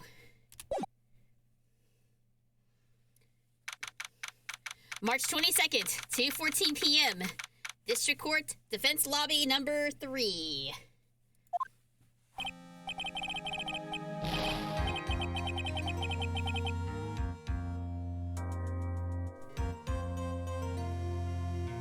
Okay, here we go. Dude, I can't believe that's Adrian. No way. Not cool and collected Adrian Andrews. She is your manager. It would have been very easy for her to pull this off. The only person who had easy access to the knife you used at dinner was, well, her. So after the ceremony, during the break, huh? I was sleeping like a log the entire time. See? She could have also easily planted that blood-covered button in your Hakama. Because she was the one that come to wake me up? Then, dude, you're saying it really was her? Yes, she's the real killer. She was the one who murdered Juan Corrida. But why? I thought she was buds with Juan. She has her own agenda. Her own agenda? What are you talking about? I'm sure you'll see by the time this trial's over. It'll be all right. I'll get you acquitted by the end of today. Get me a verdict that is refreshing like a spring breeze. Okay, Mr. Lawyer Dude? Phoenix. You think her motive is related to Celeste Impact's missing suicide note, right? Yes. Miss Andrews depended on Miss Impacts as her strength and reason to live. But then Miss Impacts suddenly killed herself. It sounds like she left a suicide note, and the person thought to have hidden it is Juan Corrida, the victim of this murder. And that's why I think Miss Andrews got close to Mr. Corrida. All to get the suicide note back. That sounds plausible. But one thing bothers me. What? Who was it that first told us about the relationship? Better stated, Mrs. Andrews' dependency issues with regards to Miss Impacts. It was Edgeworth. It looks like he's still the one in command of this ship. Don't let your guard down yet. Oh boy.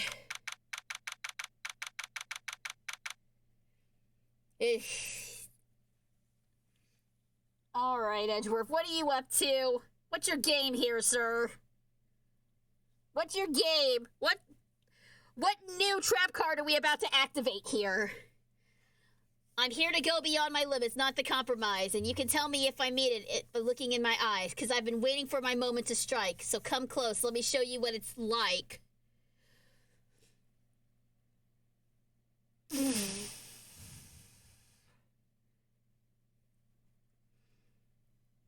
Is that Faced by Flames? From Sonic Frontiers? That sounds really, really familiar, but I can't, the melody is not coming to me. But I'm gonna say that's Face My Flames, or Fear My Flames. Oh, God, I can't even remember the name of the song. But yeah, I'm gonna say that is Face the Flames from Sonic Frontiers. He's committed to justice above all now. Find your flame. That's what I was thinking of. Thank you. Find your flame. The melody escaped me for a moment, but yeah, that can never remember the name of that song properly, but thank you. He's committed to justice above all now, not just the guilty verdict. Oh, in regards to the truth that Edgeworth is looking for? Maybe. It could be that. Let's see. March 22nd, 225, District Courtroom number 3. Court will now reconvene. Now then, Mr. Edgeworth, if you please. The prosecution calls the witness subpoenaed by this court, Miss Adrian Andrews, the person who discovered the crime in Mr. Juan Corrida's room. Here comes another British person. What is your occupation? I'm the manager of the defendant in this case, Mr. Matt Ongard. I see. Now then, Before we begin, Your Honor, I have one request. yes, sure. What is it? I'm sure everyone in this room is wondering the same thing, and would love to find out more about my relationship with the victim. After all, it was the topic of a certain weekly magazine recently. No. I have no idea what you mean. I've never even heard of Gossipland. Hi, Samus. Yeah, she really does look like Samus Aran. If the judge was ever a prosecution witness, he'd do all my work for me. Anyway, I was wondering if you could please tell us about your relation to the victim. Yes, I was seeing Mr. Corrida. I was also aware of the rivalry that existed between Matt and Juan. But this was a private matter between Juan and myself. So it was a fry and bait matter. Or was it bait and fry? Reminds me of fishing. But I didn't kill him. No one is accusing you of that. I think there's someone who would beg to differ. Whoops. I think we all understand your relationship with the victim now, Miss Andrews. Very well, then. Witness, please testify to the court about what happened when you discovered the murder that had taken place. She reminds me a bit of Riza Hawkeye. I get Hawkeye vibes from her too, Zelda. I can see that, except with glasses. It was time for the show to start, so I went to get Matt from his room. After that, I went to Juan's room. And there was his dead body. I was in shock. What I saw was, naturally, the exact same scene as in the crime scene photo. I felt as though I was about to faint, so I poured myself a glass of juice. You poured yourself a glass of juice? Yes. Sadly, I didn't remember not to touch things at the scene of a crime. And I disturbed the crime scene by moving this one thing. And that is when the fingerprints on the wine glass were made, Your Honor. I see. Well, Mr. Wright, you may cross-examine the witness. Phoenix. She is one cool and collected customer. And she has the brains to match.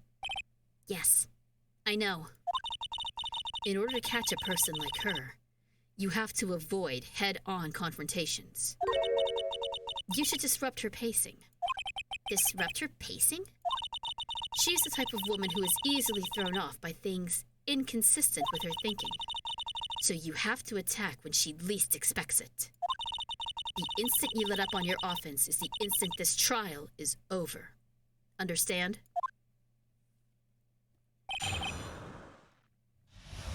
Yeah, juice, quote unquote. I'm sure it was something a bit stronger than that. Also, my health is not recovered, so I do need to be careful here. Alright, it was time for the show to start. I went to get Matt. After that, I went to Juan's room. There was his dead body. I was in shock. You were in shock? What? Was I not supposed to be?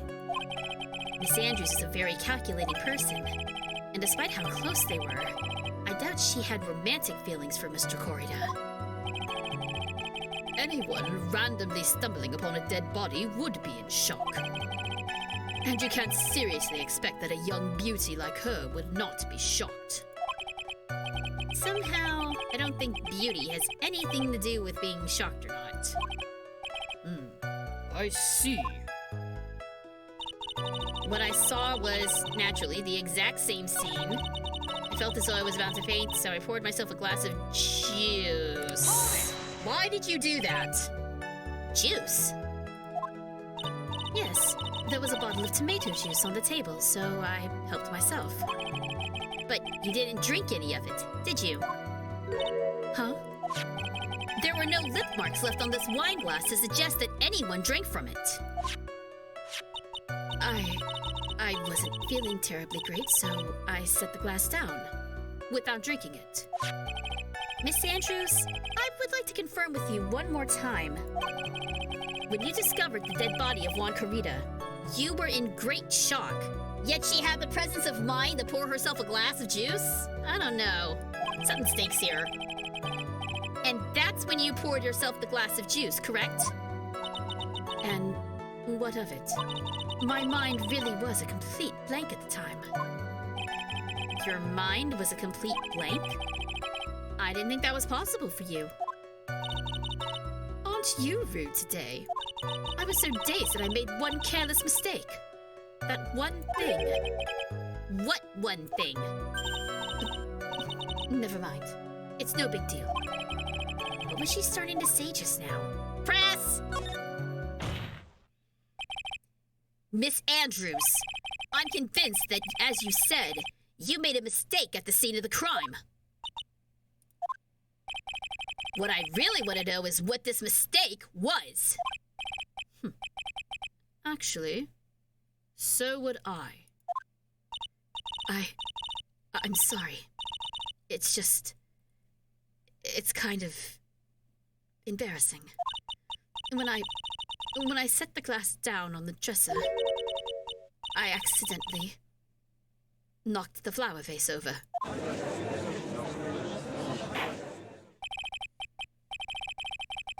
Flower vase?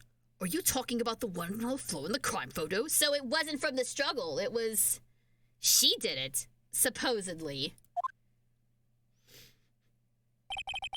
This mess of glass shards? It was originally on top of the dresser, but when I bumped into it with my elbow, it fell onto the guitar case. Why did you withhold such an important piece of information? I'm sorry. I thought that since the crime scene was already in disarray, that people would simply assume the vase was just another part of the mess. It looks like yet another fact has come to light here. Please add this and anything else you have to reveal to your testimony. I'm sorry, but I have nothing more to add. I didn't touch anything else. I was the one who knocked the flower vase over where it fell onto the guitar case.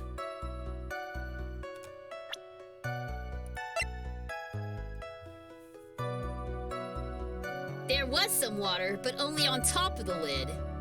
That guitar case was wide open in the picture. So there's our contradiction. And there's our objection!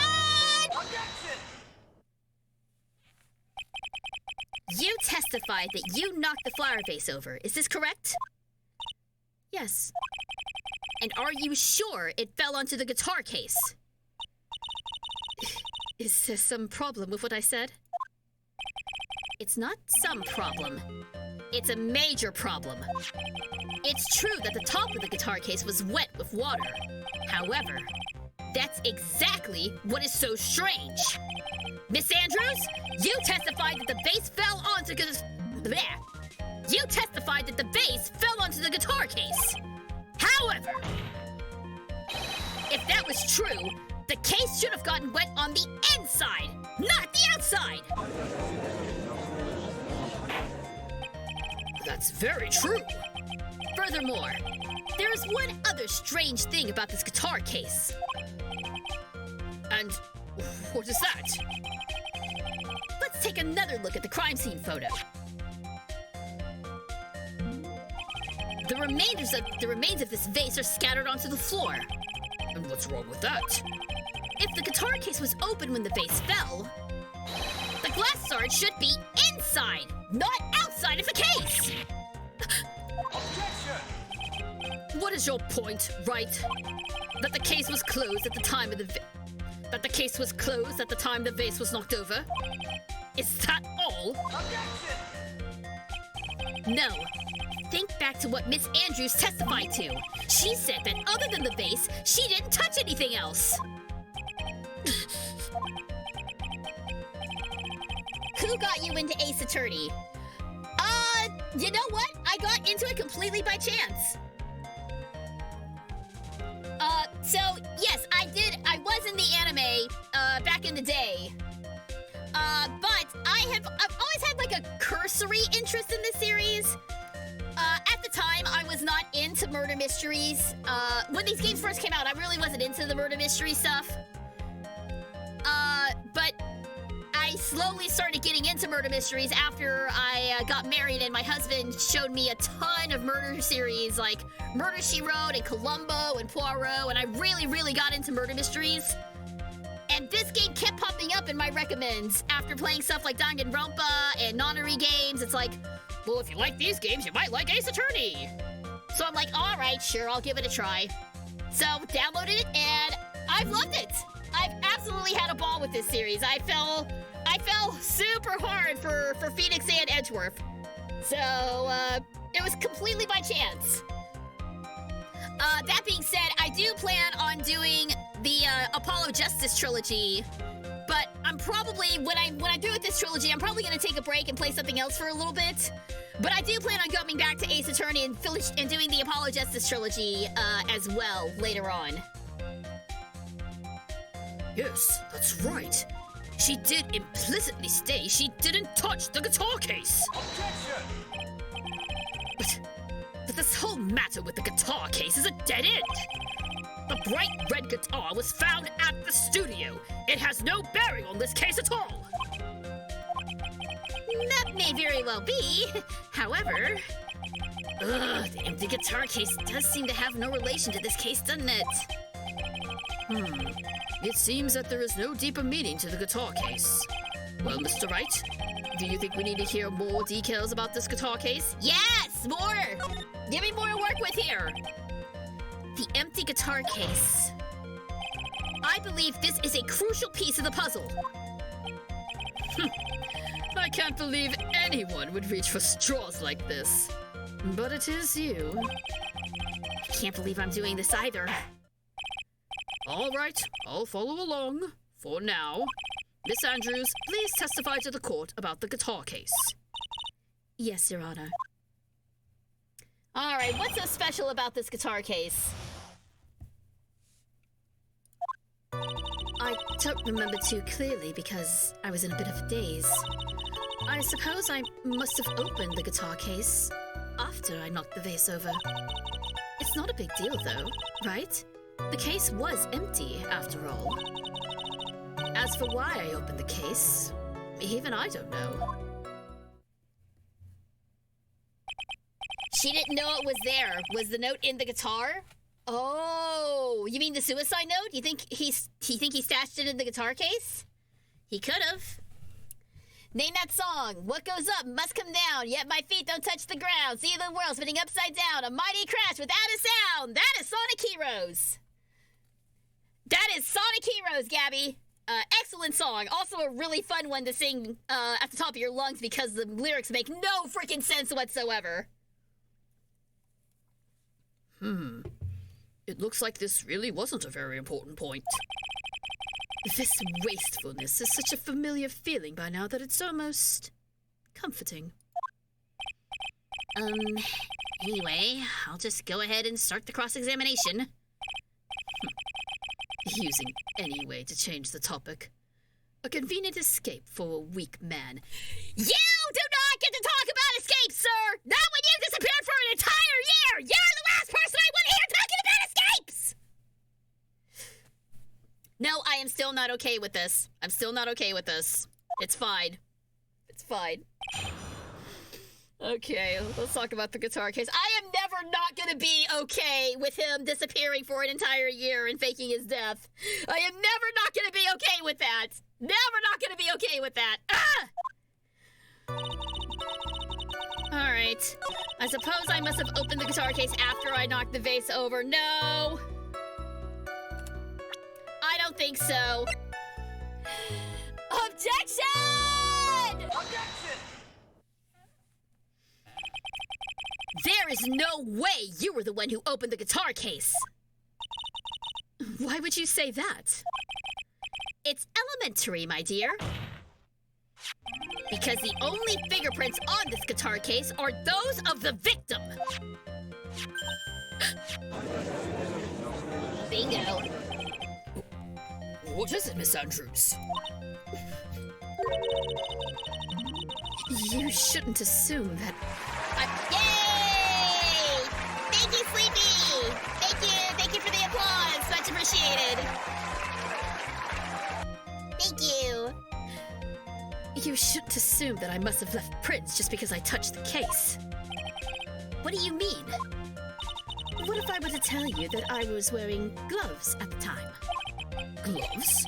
But why would you be wearing gloves at the time?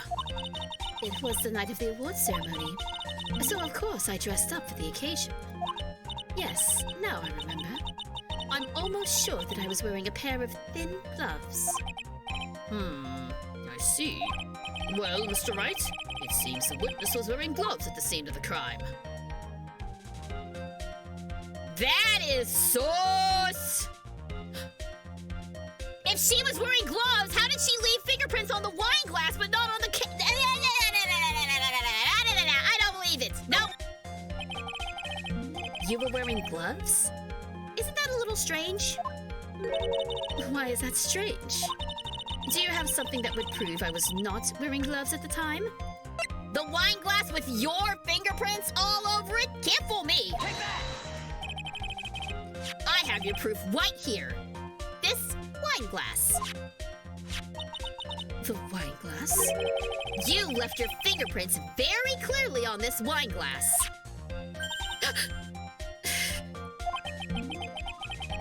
Even if you took your gloves off when you poured yourself this glass of juice, wouldn't you think it was just a little strange? That you put your gloves back on just to open the guitar case? Oh, she just has another pair of glasses. That's fine. Order! Order! Order! Looks like you hit the nail on the head this time. What do you mean? I believe that guitar case plays a very important role here. But it's just an empty case. I wonder if it really was empty, though. But the guitar! The bright red guitar was at the studio! Phoenix, drop all of your presumptions. What was in the guitar case was not the bright red guitar. You don't mean it was the bright white guitar? Wait, that's not right.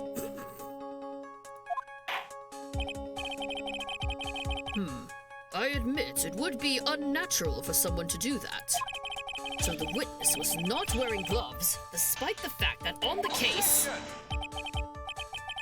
Does anyone else think that Lindsay's adult cursory voice could be a good voice for Rouge? Ooh, she would make an excellent Rouge. I like it when Rouge's voice goes into the lower registers. I'm not as big a fan of Rouge's higher register voices. I do like it when she goes into the lower register. So yeah, Lindsay would be an excellent choice for Rouge. That'd be really cool. Your Honor, this is obviously the defense's usual misdirection tactic at work. Steer the court towards an unrelated topic and lull us all into his misguided... No, Your Honor. Please recall that Miss Andrews had testified that the vase fell onto the guitar case, which means that the case was closed when the crime took place. However, it is wide open in this photo of the crime scene. I am sure that this guitar case has some relation to the murder. Objection! If you are so sure, Wright, then I'm sure you can somehow substantiate your outrageous claim, correct? Please, enlighten us as to why that guitar case has anything at all to do with the murder. Can you do that, Mr. Wright? Well, let's suppose for a second that the bright red guitar was not the only thing that could have been in the case. The bright red guitar not being the only thing? You don't mean to suggest that a bright black guitar was... Can we get off the guitars for a second, gentlemen? So you intend to push your theory that the case was not empty? Is that it, Wright? I wouldn't say something I didn't intend to prove. Deflate that head of yours. You haven't proven anything yet. Now then, let's have it. What was inside this case at the time of the murder?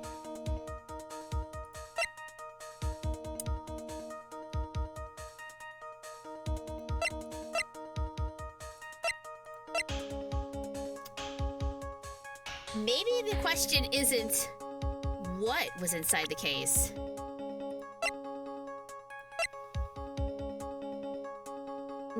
Hang on.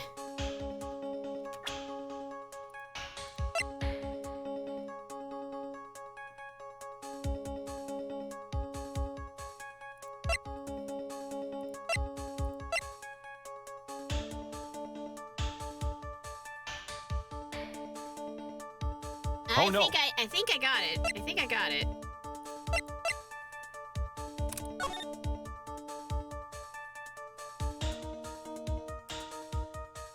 Oh, I think I got it. I just don't know if this is the correct way to do it, but let's give it a try, because I think I know what it was. This is a photograph. Yes, but what is important is what is in that picture, Your Honor. In the picture? It doesn't take a genius to see what I mean. What I'm proposing is that I want to marry Miles Ellsworth. No, that's not it. Inside the guitar case was the Nickel Samurai, the hero's very own costume. What? There we go. That's what I thought. Mr. Wright, explain yourself. Right. Are you saying that the witness opened the guitar case to take out a costume? What insane point would there be to doing something like that? That insane point would be to wear the costume, of course. Miss Andrews put it on to hide her identity so she could make her escape. After all, you couldn't let anyone see you leave, could you, Miss Andrews? I refuse to accept your theory. Do you have anything to support such a preposterous idea? Just outside the door was an investigative photographer who was starving for a big scoop. And in the end, she managed to get this shot, correct? You mean this photo? And as if you remember in the flashback, On Guard was wearing the Steel Samurai costume, so there was a second costume. It looks like we've wandered into quite another mess again, haven't we? Nice job, Phoenix. Well, you know my strategy. Speak first, think later. Yep, that's Phoenix all the way. So the real murderer was hiding inside a costume. Wait 1 second, Your Honor. The Nickel Samurai's costume would have been Mr. Matt Onguard's. Why would something of the defendant's be in the victim's room? And inside the guitar case of all places? True. That is a little baffling. Mr. Wright, the court would like to hear your thoughts. What was this Nickel Samurai costume doing inside the guitar case? It was a spare costume. Would you rather date Mia Fey or Maya Fey? Well, I don't necessarily swing that way. I would say Maya would be a lot more fun. I'd go with Maya over Mia. Mr. OnGuard did not take his costume off during the break period. In that case, the costume we're talking about was a spare one. What? Then, are you saying that on the night of the murder, there were 2 Nickel Samurai costumes at the Gatewater Hotel? Yes, that is what I'm saying. And how do you explain the costume that was inside the guitar case? It would mean that the victim himself had brought this spare costume to the ceremony on purpose.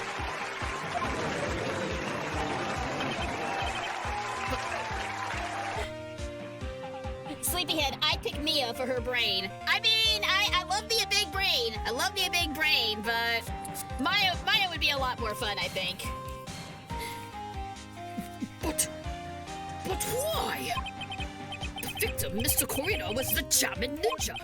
Why would he secretly bring the Nickel Samurai spare costume with him? What could be the reason behind such a peculiar act? And therein lies the sticking point. Objection!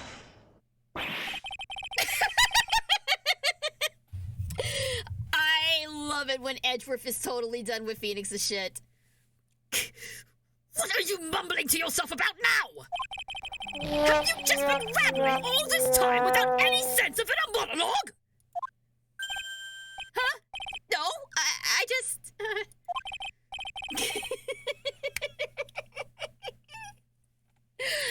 Oh, I love these two. I love these two so much. Y'all have no idea. You'll have no idea how much I love these two! Mr. Wright, please explain yourself. Why do you think the victim had the Nickel Samurai spare costume? Phoenix, are you sure you can explain this one? Think carefully before you answer. And then, answer with gusto. I believe in you. All right. This is what I think.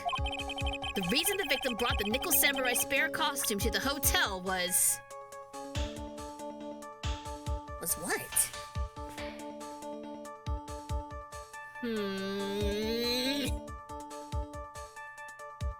Oh! Wait! Okay. Hear me out. Hear me out, though. The Nickel Samurai was going to make a big announcement during the press conference, yeah? But when we asked Matt about the conference, he had no idea. So maybe the spare costume was going to be used so that someone could come out dressed as a Nickel Samurai and reveal the big secret without it being Matt.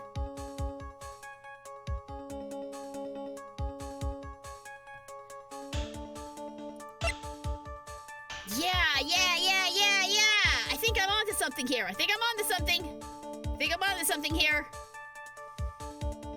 Let's give it a shot, shall we? Name that song. It's been a long, rough road, and I'm finally here. I move an inch forward. Feels like a year. Everything I feel seems so unreal. Is it true? Is it true?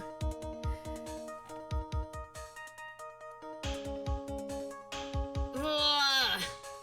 Which one is this?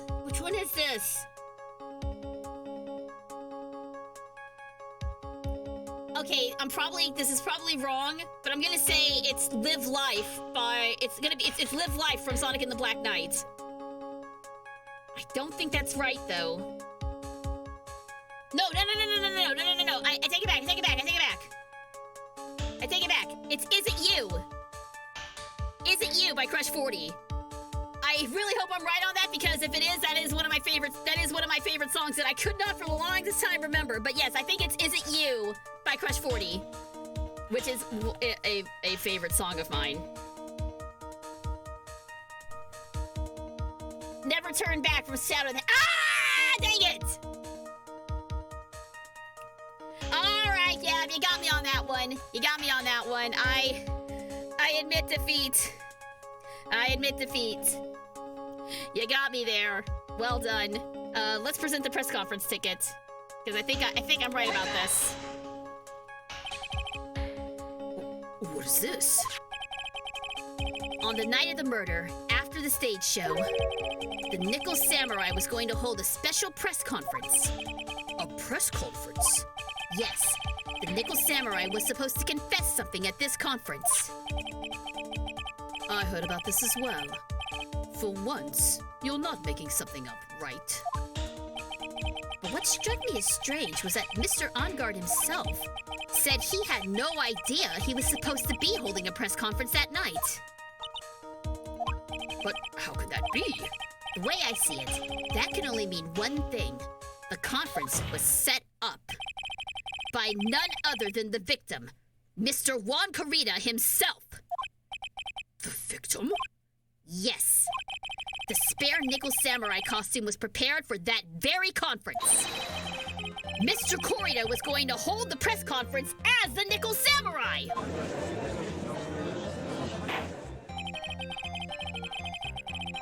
Why would the victim do that?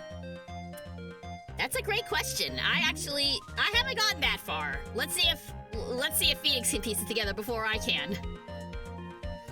He was going to dress up as the Nickel Samurai and hold a conference?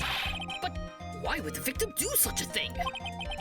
That's something I don't quite know yet, however.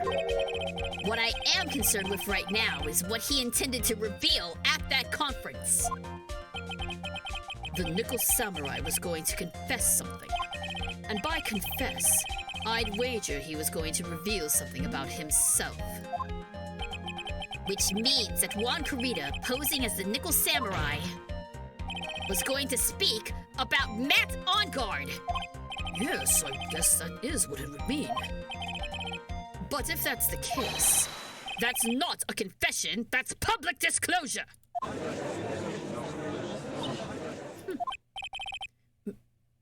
Miss Andrews? I can see why you're pros at what you do. Pardon me? Yes, just as you say. The press conference was set up by Juan. Miss Andrews, please offer us an explanation for this. I was the one he asked to help set it up. And the person who prepared the second costume for him, that was also me. You? Juan had bet everything on the Jammin' Ninja this year. And if he lost the Grand Prix, he was going to make sure Matt was going down with him. That's what he thought, anyway. He was going to ruin him? It looked like somehow Juan had in his hands a secret so powerful that it would destroy Matt's acting career had it been revealed. What? Adrian is sneaky, so is Juan. All these sneaky bees just running around all over the place, man! And do you know what this secret of Mr. OnGuard's is, Miss Andrews? That's something only Juan knew. I don't know what it is. Ah, I see. I don't trust you. You sketch. You sus. You sus, ma'am. I don't trust anything you say. I've probably been coming off quite suspicious to everyone. But that's to be expected. I've been trying to protect Matt, after all. Protect Mr. OnGuard? And yet again, another strange bit of truth comes to light, it seems. Miss Andrews, if you could, please tell us the truth about your behavior. Yes, Your Honor. I understand. What is going on here? From the moment I saw the crime scene, I had a feeling that Matt was the murderer. Matt had to kill Juan, no matter what. And he didn't have an alibi for what he was doing at the time of the murder. My thoughts were confirmed by the evidence, of course. The button and the knife. But I'm Matt's manager, so I felt I had to protect him. This does account for everything. Well, I am the logical type. We're finally seeing her true self. She's more nervous than a scared rabbit. If the defendant can find no fault with this testimony, I am ready to make a ruling. Please keep that in mind as you cross-examine Mr. Wright. Looks like somehow everything has swung to the opposite end of the scale again. That just means I have to put my weight into this and turn her logic upside down.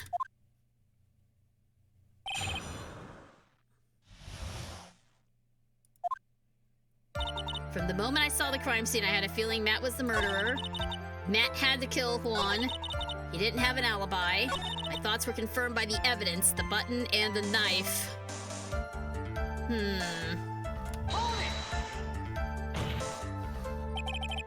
You can hardly call the knife decisive evidence. The fingerprints on the knife could very well be a clever camouflage. Then, what about the button? The button? It's clear from the crime scene that the victim and his murderer fought. And during the fight, the killer ripped the button from the Jammin' Ninja's costume. You're talking about this button, correct? That button was found in the pleats of Matt Hakama. Isn't that correct? I would think that it makes very decisive evidence. Looks like you were outfoxed again, Mr. Wright. Anyway, the knife doesn't prove a thing. Please fix your testimony. I can't stand the sight of a man who can't gracefully accept his defeat. Thank goodness Mia can still look at me. With an icy stare, yes. Eep! Miss Andrews, for Mr. Wright's sake, please add this information to your testimony. That button was torn off of Juan during his fight with Matt. However...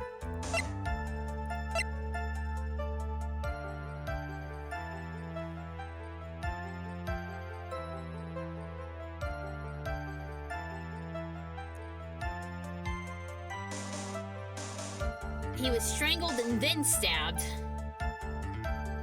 Something about this isn't quite right, but... screw it, I'm going with it. Objection! This is the victim's autopsy report. It clearly states that the cause of death was strangulation by a scarf. Strangulation? The knife stab to the victim was done after the victim had already died. And what does that mean? Let's examine the evidence. This button has the victim's blood on it, which would mean that it was ripped off of the costume when? After the knife was stabbed into the victim. Exactly, which means it is impossible that this button was torn off during the victim's final struggle, because the victim was strangled to death in that fight. That's right, Miss Andrews. There is no way this button was ripped off during the struggle. This button was consciously pulled off of the victim's already dead body. Order! Order! What is the meaning of... What is the meaning of this, Wright? So what if the button was torn off the body after the victim had already died? What does that change? Let me ask you one simple question, Mr. Edgeworth. Will you marry me? No. Why was the button torn off? What purpose did that serve? What purpose?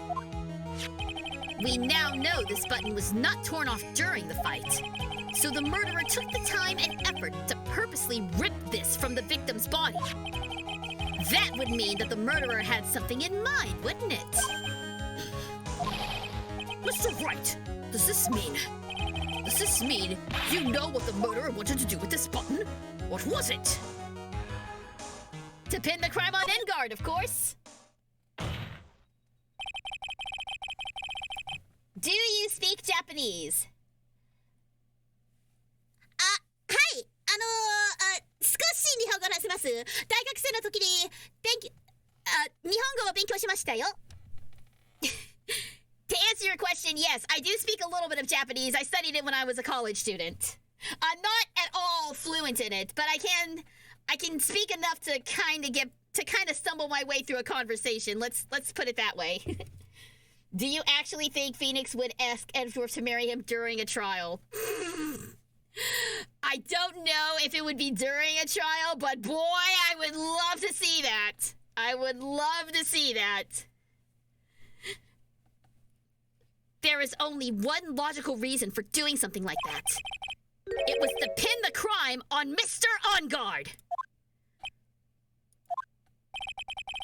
There's no way anyone would put a bloody button in their own pants. That's right! Mr. On Guard was set up! By the real killer, of course! And the real murder is? Well, Mr. Wright, who in the world is the real killer then? Finally. I can't believe I managed to bring this trial all the way up to this point. Phoenix, you can't let your guard down yet. Not until the very end. The real killer, the person who planned to frame Mr. On Guard, was... It's gotta be Adrian. There's no other option. Miss Adrian Andrews. I choose you! You are Mr. Corina's killer! What? Order! Order! Order! Oh god, I gotta stop cracking at that. Mr. Wright, this is a very grave matter. Do you have any evidence that supports your charge? Any evidence? All of the evidence points to Miss Andrews. How preposterous. You can't stick any of that on me. I can't, can I? Would you care to test me? Then what about this knife? The knife was used to stab the victim after he had already been strangled to death. It was used to throw suspicion onto Mr. On Guard, naturally. A knife covered in the defendant's fingerprints could only have been taken from his room. And the only one who had dinner with him and knew which knife to take was you!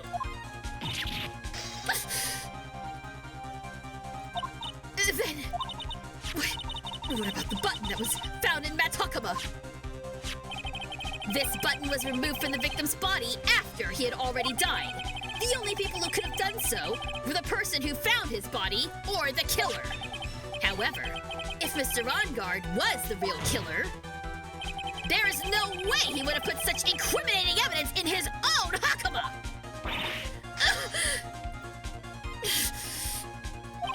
The only person who could have put this button into Mr. On Guard's Hakama is the person who went to wake him from his nap, which is you, yet again, Miss Andrews! I see. What about the empty guitar case? That is also another piece of evidence that incriminates Miss Andrews. That costume was used to hide the real killer's identity as they fled the crime scene. Now, who could have known that there was just such a costume inside the guitar case? It could only have been the person who prepared the costume for the victim. And that person is you, Miss Adrian Andrews. No,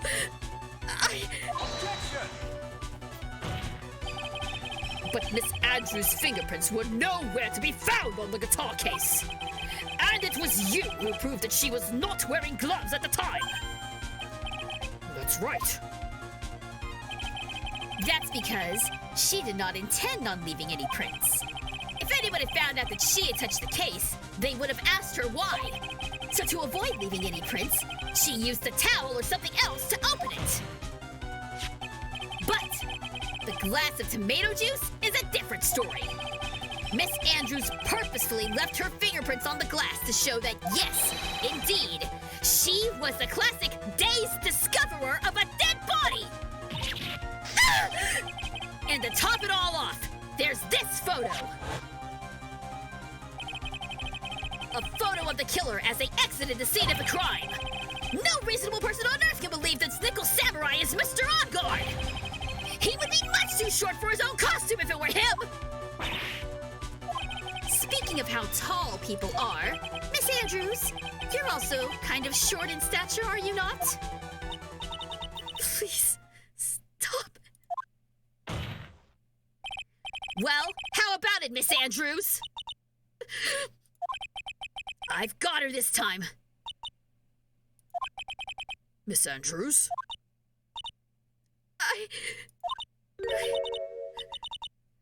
I refuse to testify. What was that? There's a law. It says I can't be forced to testify about something if it can incriminate me. Is that a real thing? Well, yes. You are absolutely correct, Miss Andrews. The law does provide us with a way to avoid self-incrimination by allowing a witness to not testify if the testimony can cause damage to themselves. What? Pleading the fifth is not something most people would think to do on the spot! Actually, thinking back to yesterday in Mr. Hungard's room. Adrian Andrews! Yes? Think hard about what we just discussed. Understood? All right.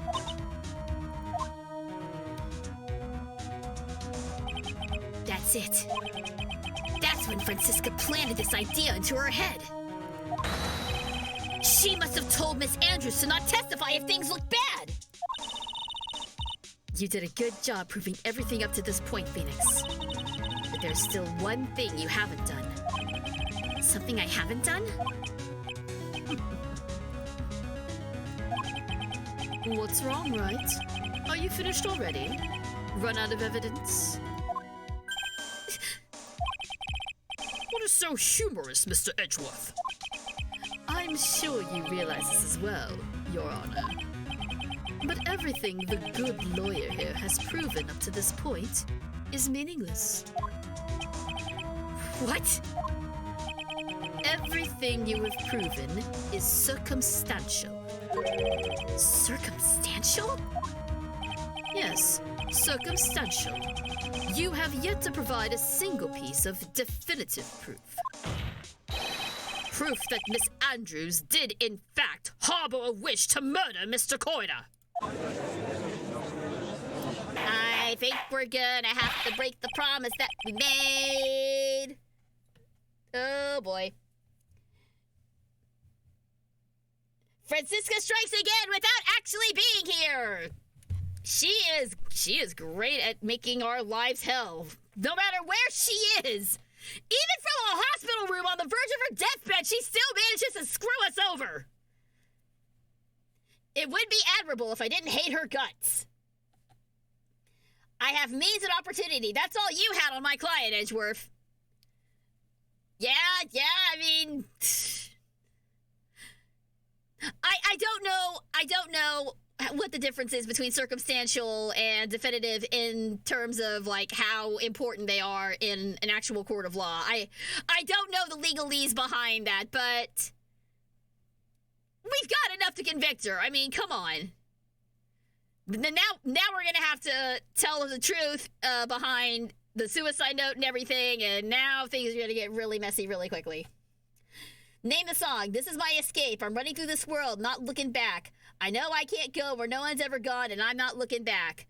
That is Endless Possibility from Sonic Unleashed. Very fun song to sing. Circumstantial evidence is actually really important in a court, and witness testimony is actually pretty frowned on. In an American court system, yes.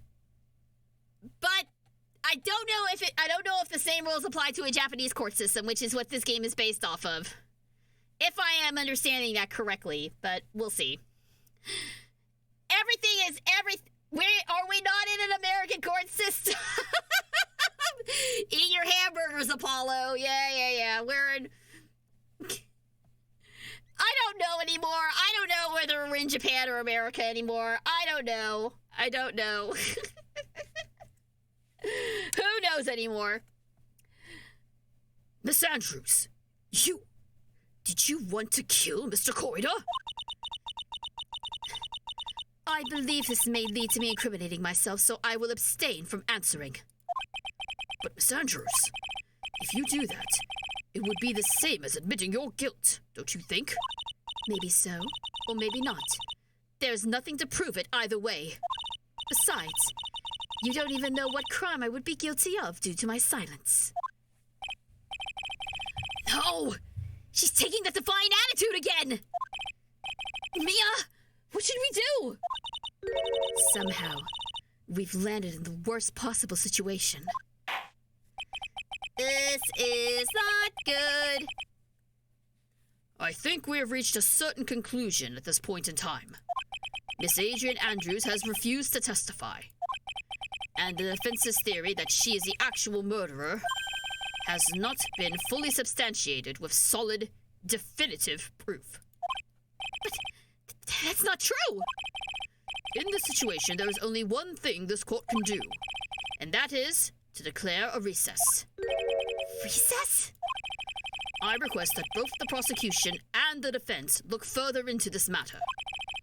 And at tomorrow's trial... Tomorrow? We don't have a tomorrow! If we don't get a not guilty verdict today, then... Please, wait, Your Honor! That's not necessary! The trial! Please, continue the trial! What are you sweating for? Your client is getting one more day to live, isn't he? That's not it! This isn't about that!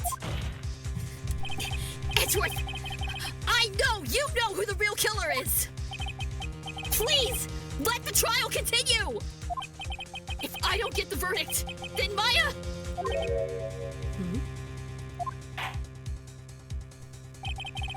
But it's impossible to continue as long as the witness refuses to testify. Now then, this court is... Objection! Yeah! Edgeworth saves the day! Phoenix is somehow great at the law and sucking at it at the same time. Oh, yeah, Maya's doomed. Maya's doomed. But Edgeworth is coming in with the assist. Our boy's helping us. Our boy's helping us because that's what good boyfriends do.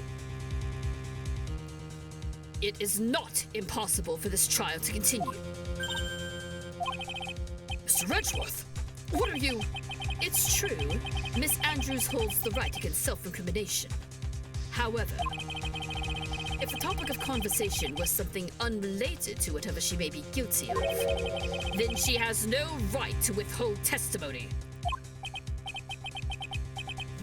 Yes, that is very true, but actually, there is one little thing that I'm curious about. Miss Andrews, when you found the victim's dead body, you poured yourself a glass of juice. Yes. And I can't help but think how unnatural Objection! that is. Yeah, there we go.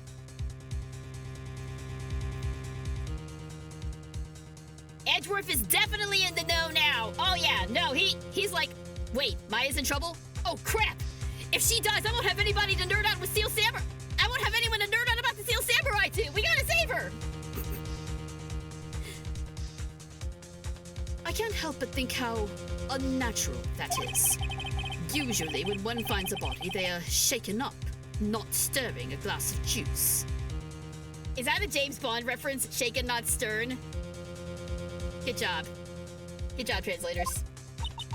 So my actions were unusual? But I've already... Before you speak, I want to state that if you have a reason behind your actions, I would like you to testify to that effect. Testify? Your Honor, I would like to request that the witness testify again as to what happened when she first discovered the victim's body. Whatever we find out in this testimony should in no way implicate the witness. Edgeworth, you clever bastard, you. I knew there was a reason I loved you. I knew there was a reason. I knew it. I don't know what it is about Edgeworth today, but I can't get a good read off of him. Is he friend or foe? I just don't know.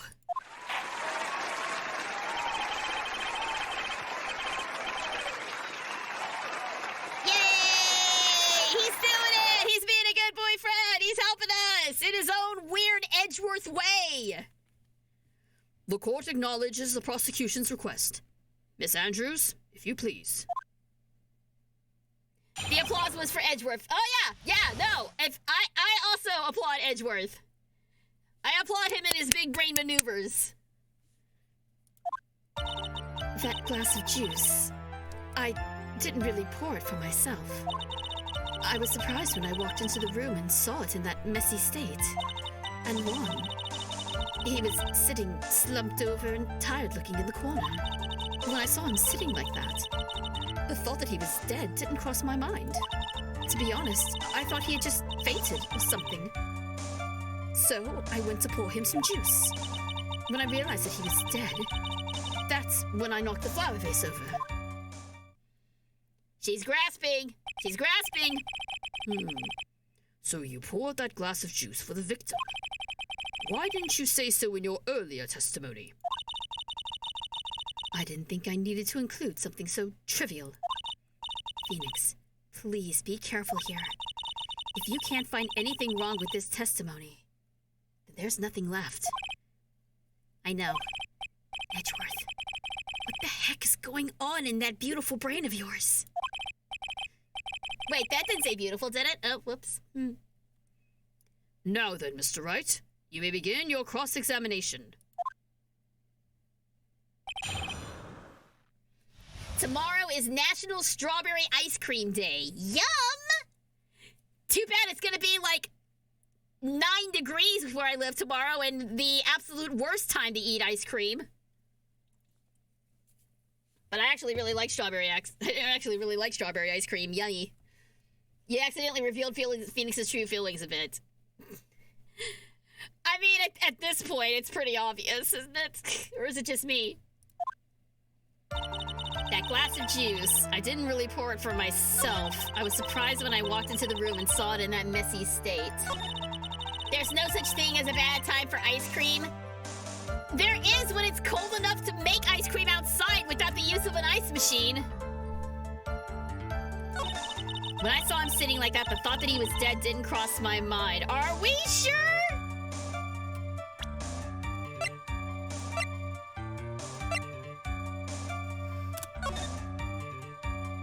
Looking like this? You didn't think the man was dead? I call bullshit on you, ma'am. Or more accurately, I call objection! Objection! So you honestly didn't think he was dead when you found him? Oops. No, not at all. Even though this is what you saw when you discovered the body?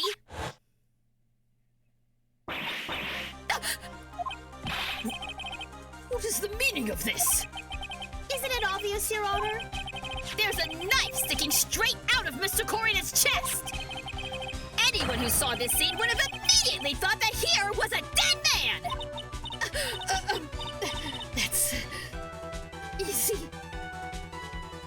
Be right back, gotta walk the dog. Don't solve it without me. No!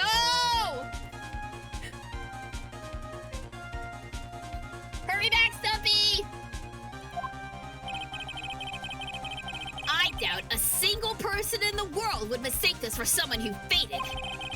And then so nonchalantly go and pour something to drink. Your point is? Miss Andrews, your testimony just now, it was all one giant lie. And your lie has proven one thing very clearly. That you are the real killer!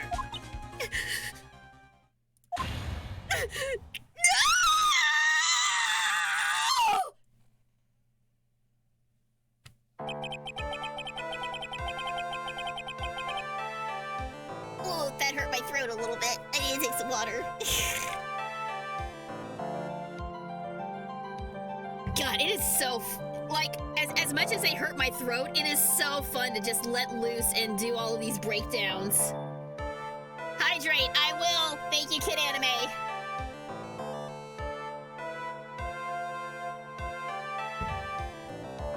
Ugh.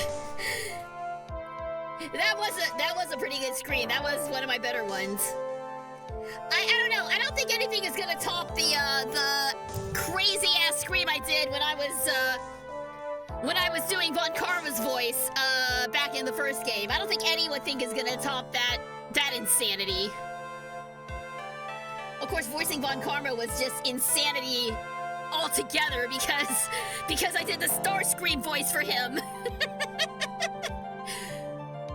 Breakdowns are always the best parts of these trials. They're so good! They're so good!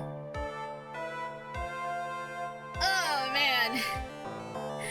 Okay, so I think best breakdown so far, and keep in mind, I have not played the third game yet, so if there is a third one that's better than what I'm about to say, I will recant it and say this is the best one at that time. The best one that I've seen so far has been Von Karma's breakdown. Because that was very fun. That was a very fun breakdown to do. Let's see, what was another good one? April May was a fun one to do. Red White,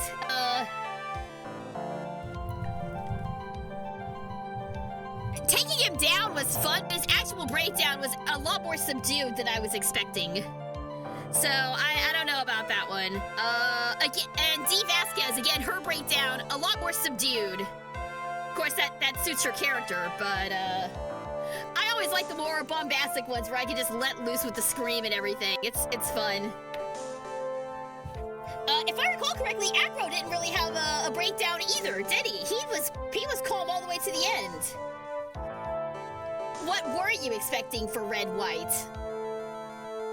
Well, considering that both of the bad guys up until now had a screaming breakdown, I thought that Red White was going to as well, but he just, as soon as Mia/Maya started coming out with those lists of names, he was like, no, I'll be good, I won't do it again, I promise. Though I guess at one point he did like slam his head on the table and everything, so I don't know. Maybe I'm misremembering it or something like that.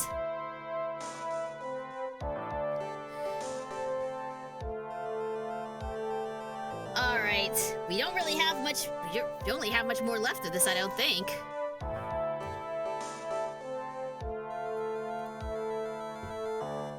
By the way, so far my favorite killer has been I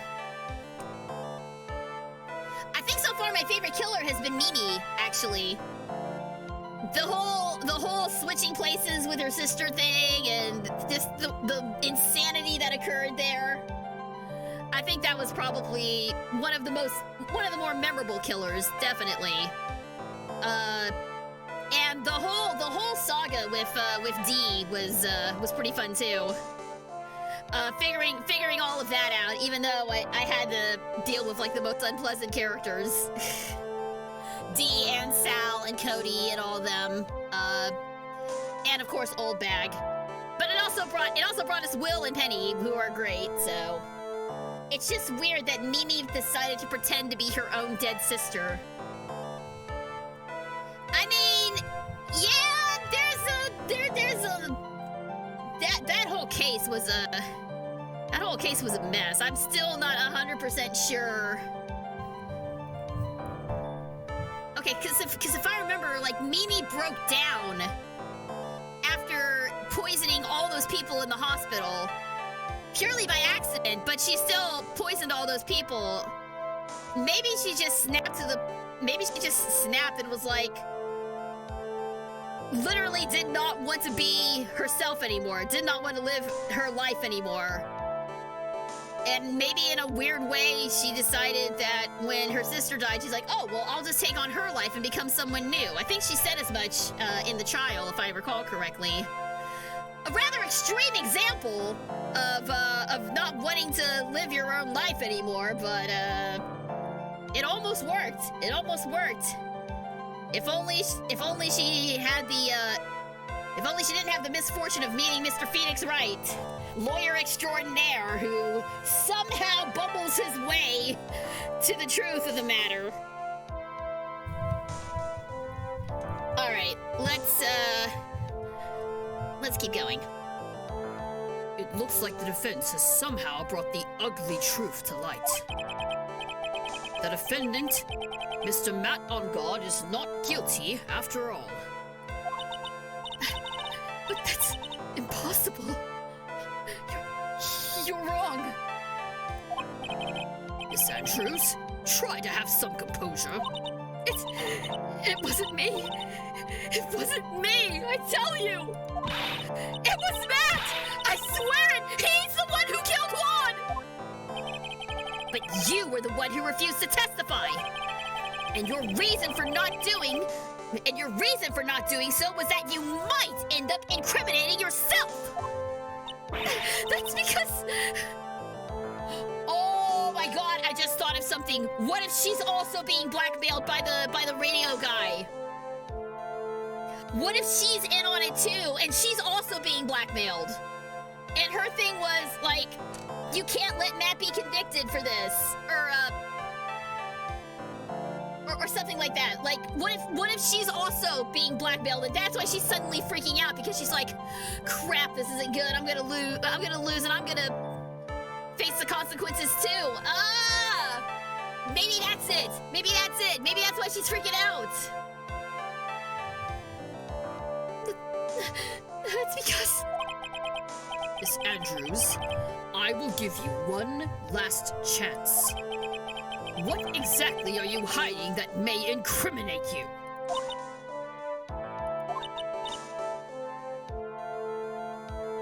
You're back. What did you miss? Reveal the thing that she may reveal the thing that she thinks will incriminate her. That's what you almost missed. But you're back. Let's do this. I refuse to testify.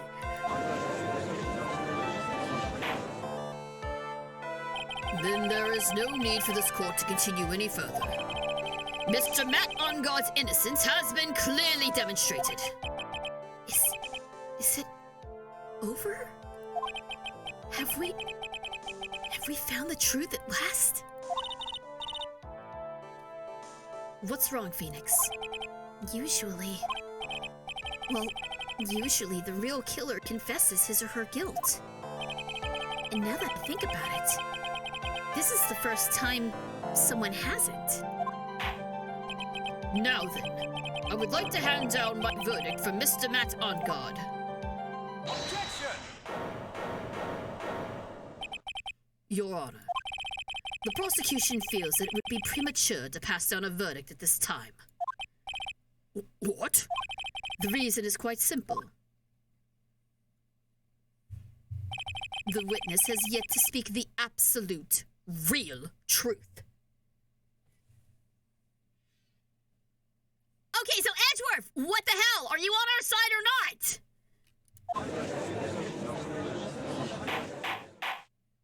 The absolute, real truth? What are you... Witness, don't you understand yet? I don't know who planted this silly idea in your head, but as long as you protect yourself through your silence, Matt Onguard will go free. And in his place, you will become the guilty party. That's a lie. I don't believe you. What? I was told if I spoke, then it would be all over. And Matt would never be declared guilty. What in the world is she talking about? Has she lost it? I can't speak about it. I'm too scared. It's Francisca von Karma. Huh? Don't you remember, Phoenix? Miss Andrews lives by gripping tightly onto the words of another. Because she doesn't have the strength to believe in herself. Then, right now, Miss Andrews is... Yesterday, she was tossed a lifesaver by Miss von Karma. Don't say a word, no matter what happens. If you do, Matt Onguard will be acquitted. Francisca! Miss Andrews undyingly believes in those words right now and is clinging on to them. Then what should we do? This is the first time I've ever come across anything like this. But Miss Andrews has to be the killer, right? all we have to do now is get our not guilty. That is my only priority.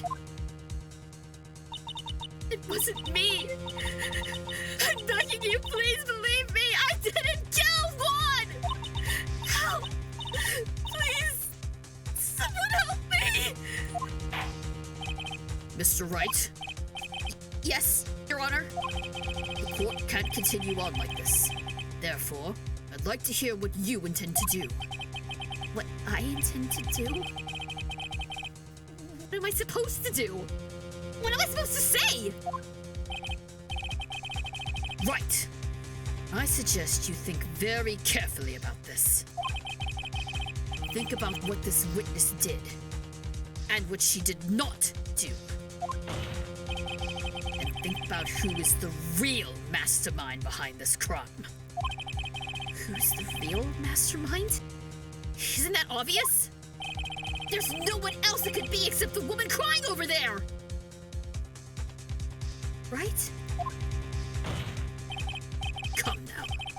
What will you do? What kind of a man are you, Mr. Phoenix Wright?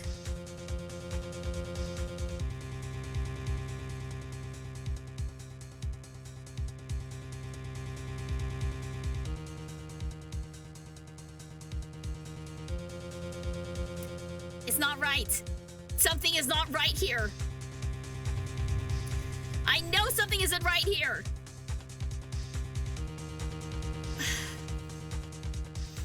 All right. We'll force her to testify. I have to win a complete acquittal today. There's no way around that, but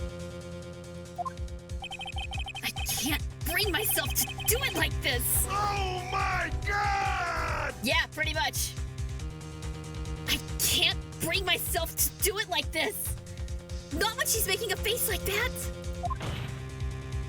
Miss Andrews, I would like to know what you are really hiding. Mr. Wright! Are you sure you know what you're doing? Sure, Mr. OnGuard would get an acquittal, but in his place, you would be found guilty. Is this really how you want this trial to end? Be quiet. How dare you? You tried to trick me! That's enough! I commend you for trying, Mr. Edgeworth. However, it's clear that the defense's theory is the truth. You're wrong.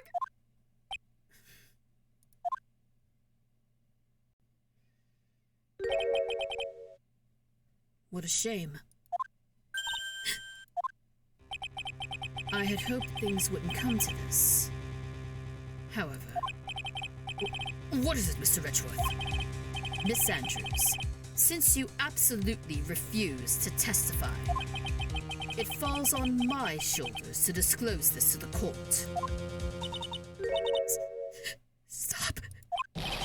Mr. Edgeworth? This witness... How should I put this? She has an illness. What? And because of this illness, she has tried to commit suicide in the past. Stop! Please stop! No matter how much you want to hide it, it's no use. I have the evidence right here. That's the second part of the suicide report. The attempted suicide report. What will you do now, witness? You know what I'm about to do, don't you? I will now reveal to the court the true nature of the pitiful woman known as Adrian Andrews. The secret of her dependent nature. Having other people know about it scares her more than anything else in the world. Please stop! I beg you! If people find out,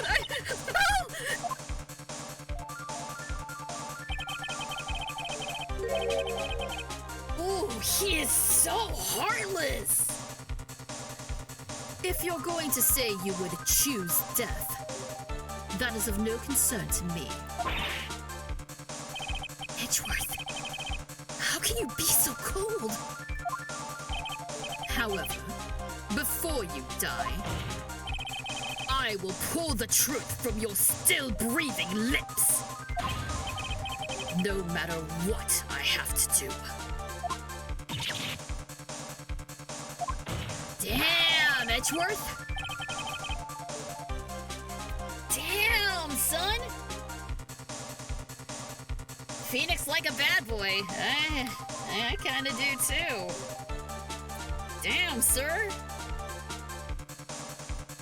So, will you tell the court yourself, or shall I? Either is fine with me.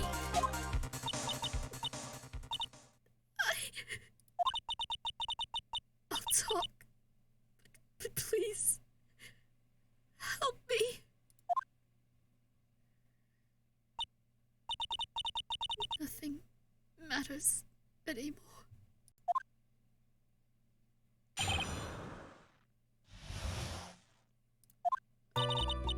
When I first saw him, I really thought he had fainted.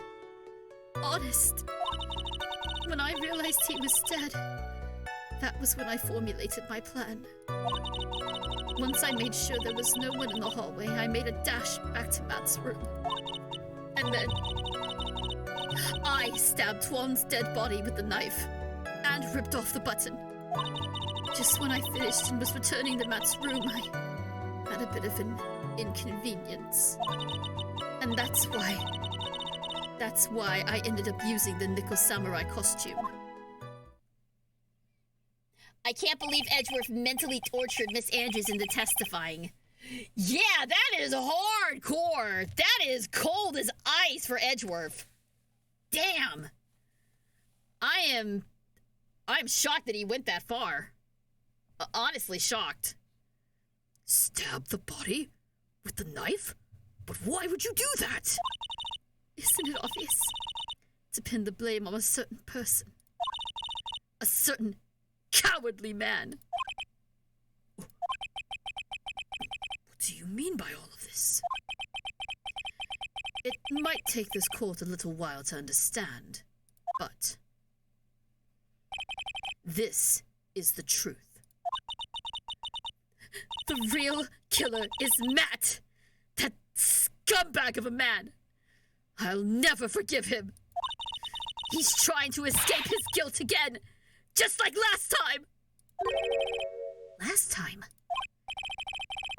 So, Miss Andrews stabbed the victim, Juan Corrida, in the chest with the knife. However, she didn't do it with murder in mind. She did it with the intent of framing Matt Onguard for the murder. And this is her crime.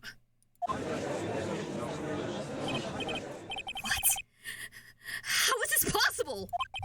I mean, wasn't Miss Andrews supposed to be the real murderer? Mr. Wright, please get over your shock and commence the cross-examination. Oh, we are pushing her on everything. We're pushing her on everything. I have so many questions. When I first saw him, I really thought he had fainted, honest. Presser! But you could tell from the state the room was in that there must have been a fight! Are you telling the truth when you say that you did not know he was dead? He had a scarf tied around his neck. But that scarf is a part of the Jammin' Ninja's costume, so I didn't think anything about it was strange. His head was also tilted down a bit, so I couldn't see his face that well. That's why I thought I'd wake him and went to pour the juice. When I realized he was dead, that was when I formulated my plan. What is this plan you had? I knew right away the murderer was Matt. I knew because Juan, he was going to expose Matt's weakest weak point to the world. So Matt did this to stop Juan and silence him for good. That's when I thought I should forge some evidence and pin this crime on Matt. So the forged pieces of evidence were the knife and the button. The first thing that came to mind was to plant the knife. Once I made sure there was no one in the hallway, I made a dash back to Matt's room. That was so you could get the knife, correct? The knife Matt used at dinner had his fingerprints all over it. I thought if I used that, then the police would certainly turn their eyes towards him.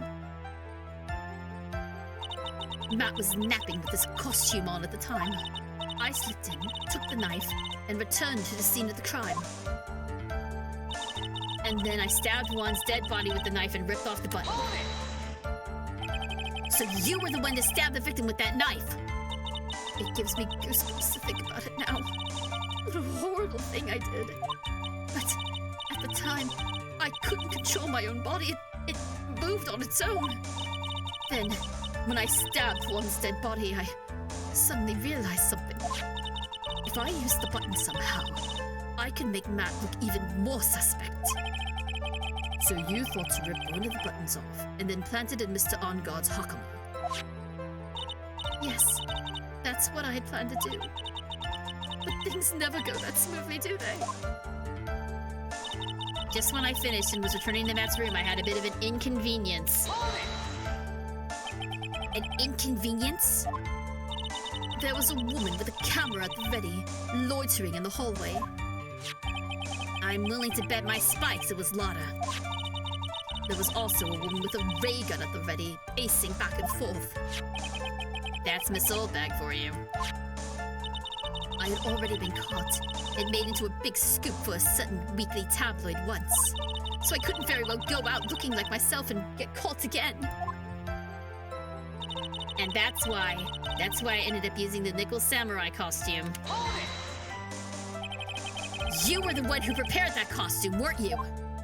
Yes, I took it from Global Studios. I also put it into Juan's guitar case the day before the awards ceremony. You did this in preparation for the press conference, correct? Yes. Juan wanted to wear that costume and hold a press conference in it. He was going to disclose Matt's big secret there. And what is this secret? That... I don't know. Anyway, I thought that if I were to leave Juan's room in the Nickel Samurai costume, that people would think that Matt was the real murderer. I was very careful not to leave any fingerprints when I opened the guitar case. I absolutely did not want anyone to know about the costume. I think we've heard enough. So, after that, you went back to Mr. On-Guard's room and planted the button. Into Matt's Hakama, yes. After that, I folded up the costume I was wearing and put it into a bag. Then I snuck it out of the hotel and got rid of it. My word. What does all this mean? Mr. Edgeworth, is it? The real criminal is Matt On-Guard. Yesterday, that woman prosecutor sat me down for a talk. Francisca, huh? She said that I should, under no circumstance, confess to what I had done. That if I just kept quiet, then Matt would be found guilty for sure. I had no choice but to believe in her words.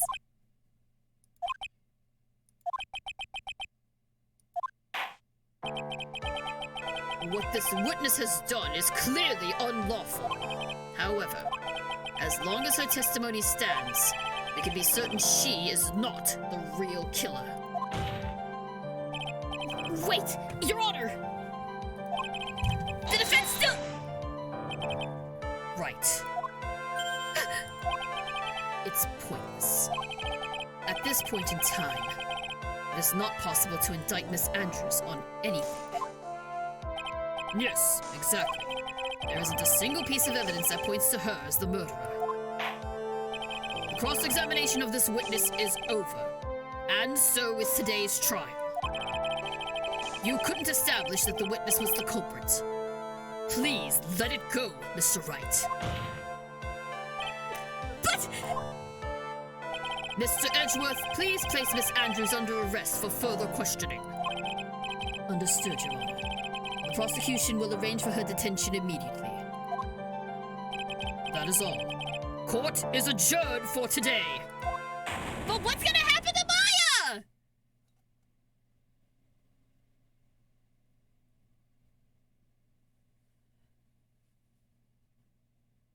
Oh no!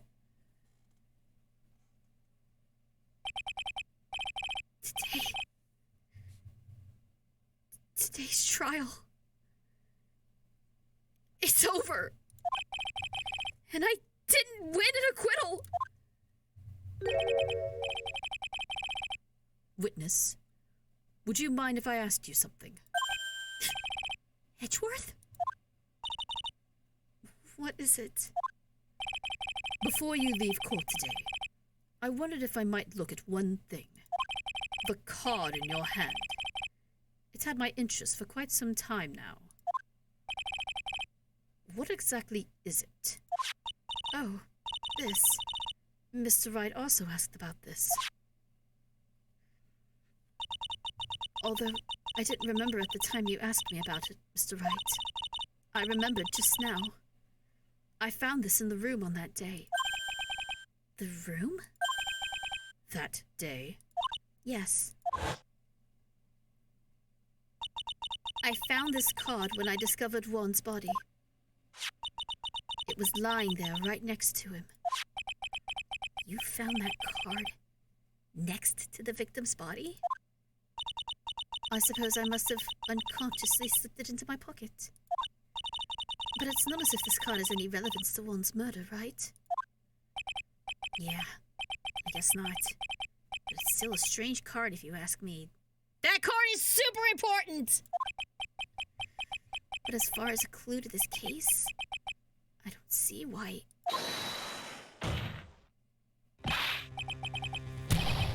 Witness!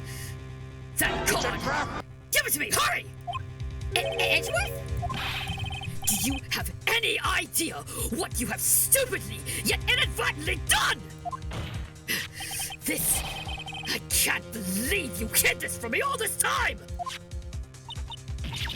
I didn't mean to. What is this all about?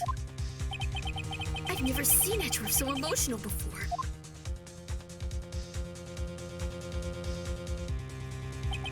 That card. What in the world is it? And what does it mean? I guess we'll have to find out next time. But Maya, though! Is Maya okay? What about Maya? Yeah, pretty much, exactly. All right, well, unfortunately, that's as far as we get tonight. I'm sorry to leave it on such a cliffhanger, but I need a little break for my voice. So we're gonna call it here for tonight. Come back next Sunday at 2 p.m. to continue this trial and find out what happened, and hopefully Maya will be okay.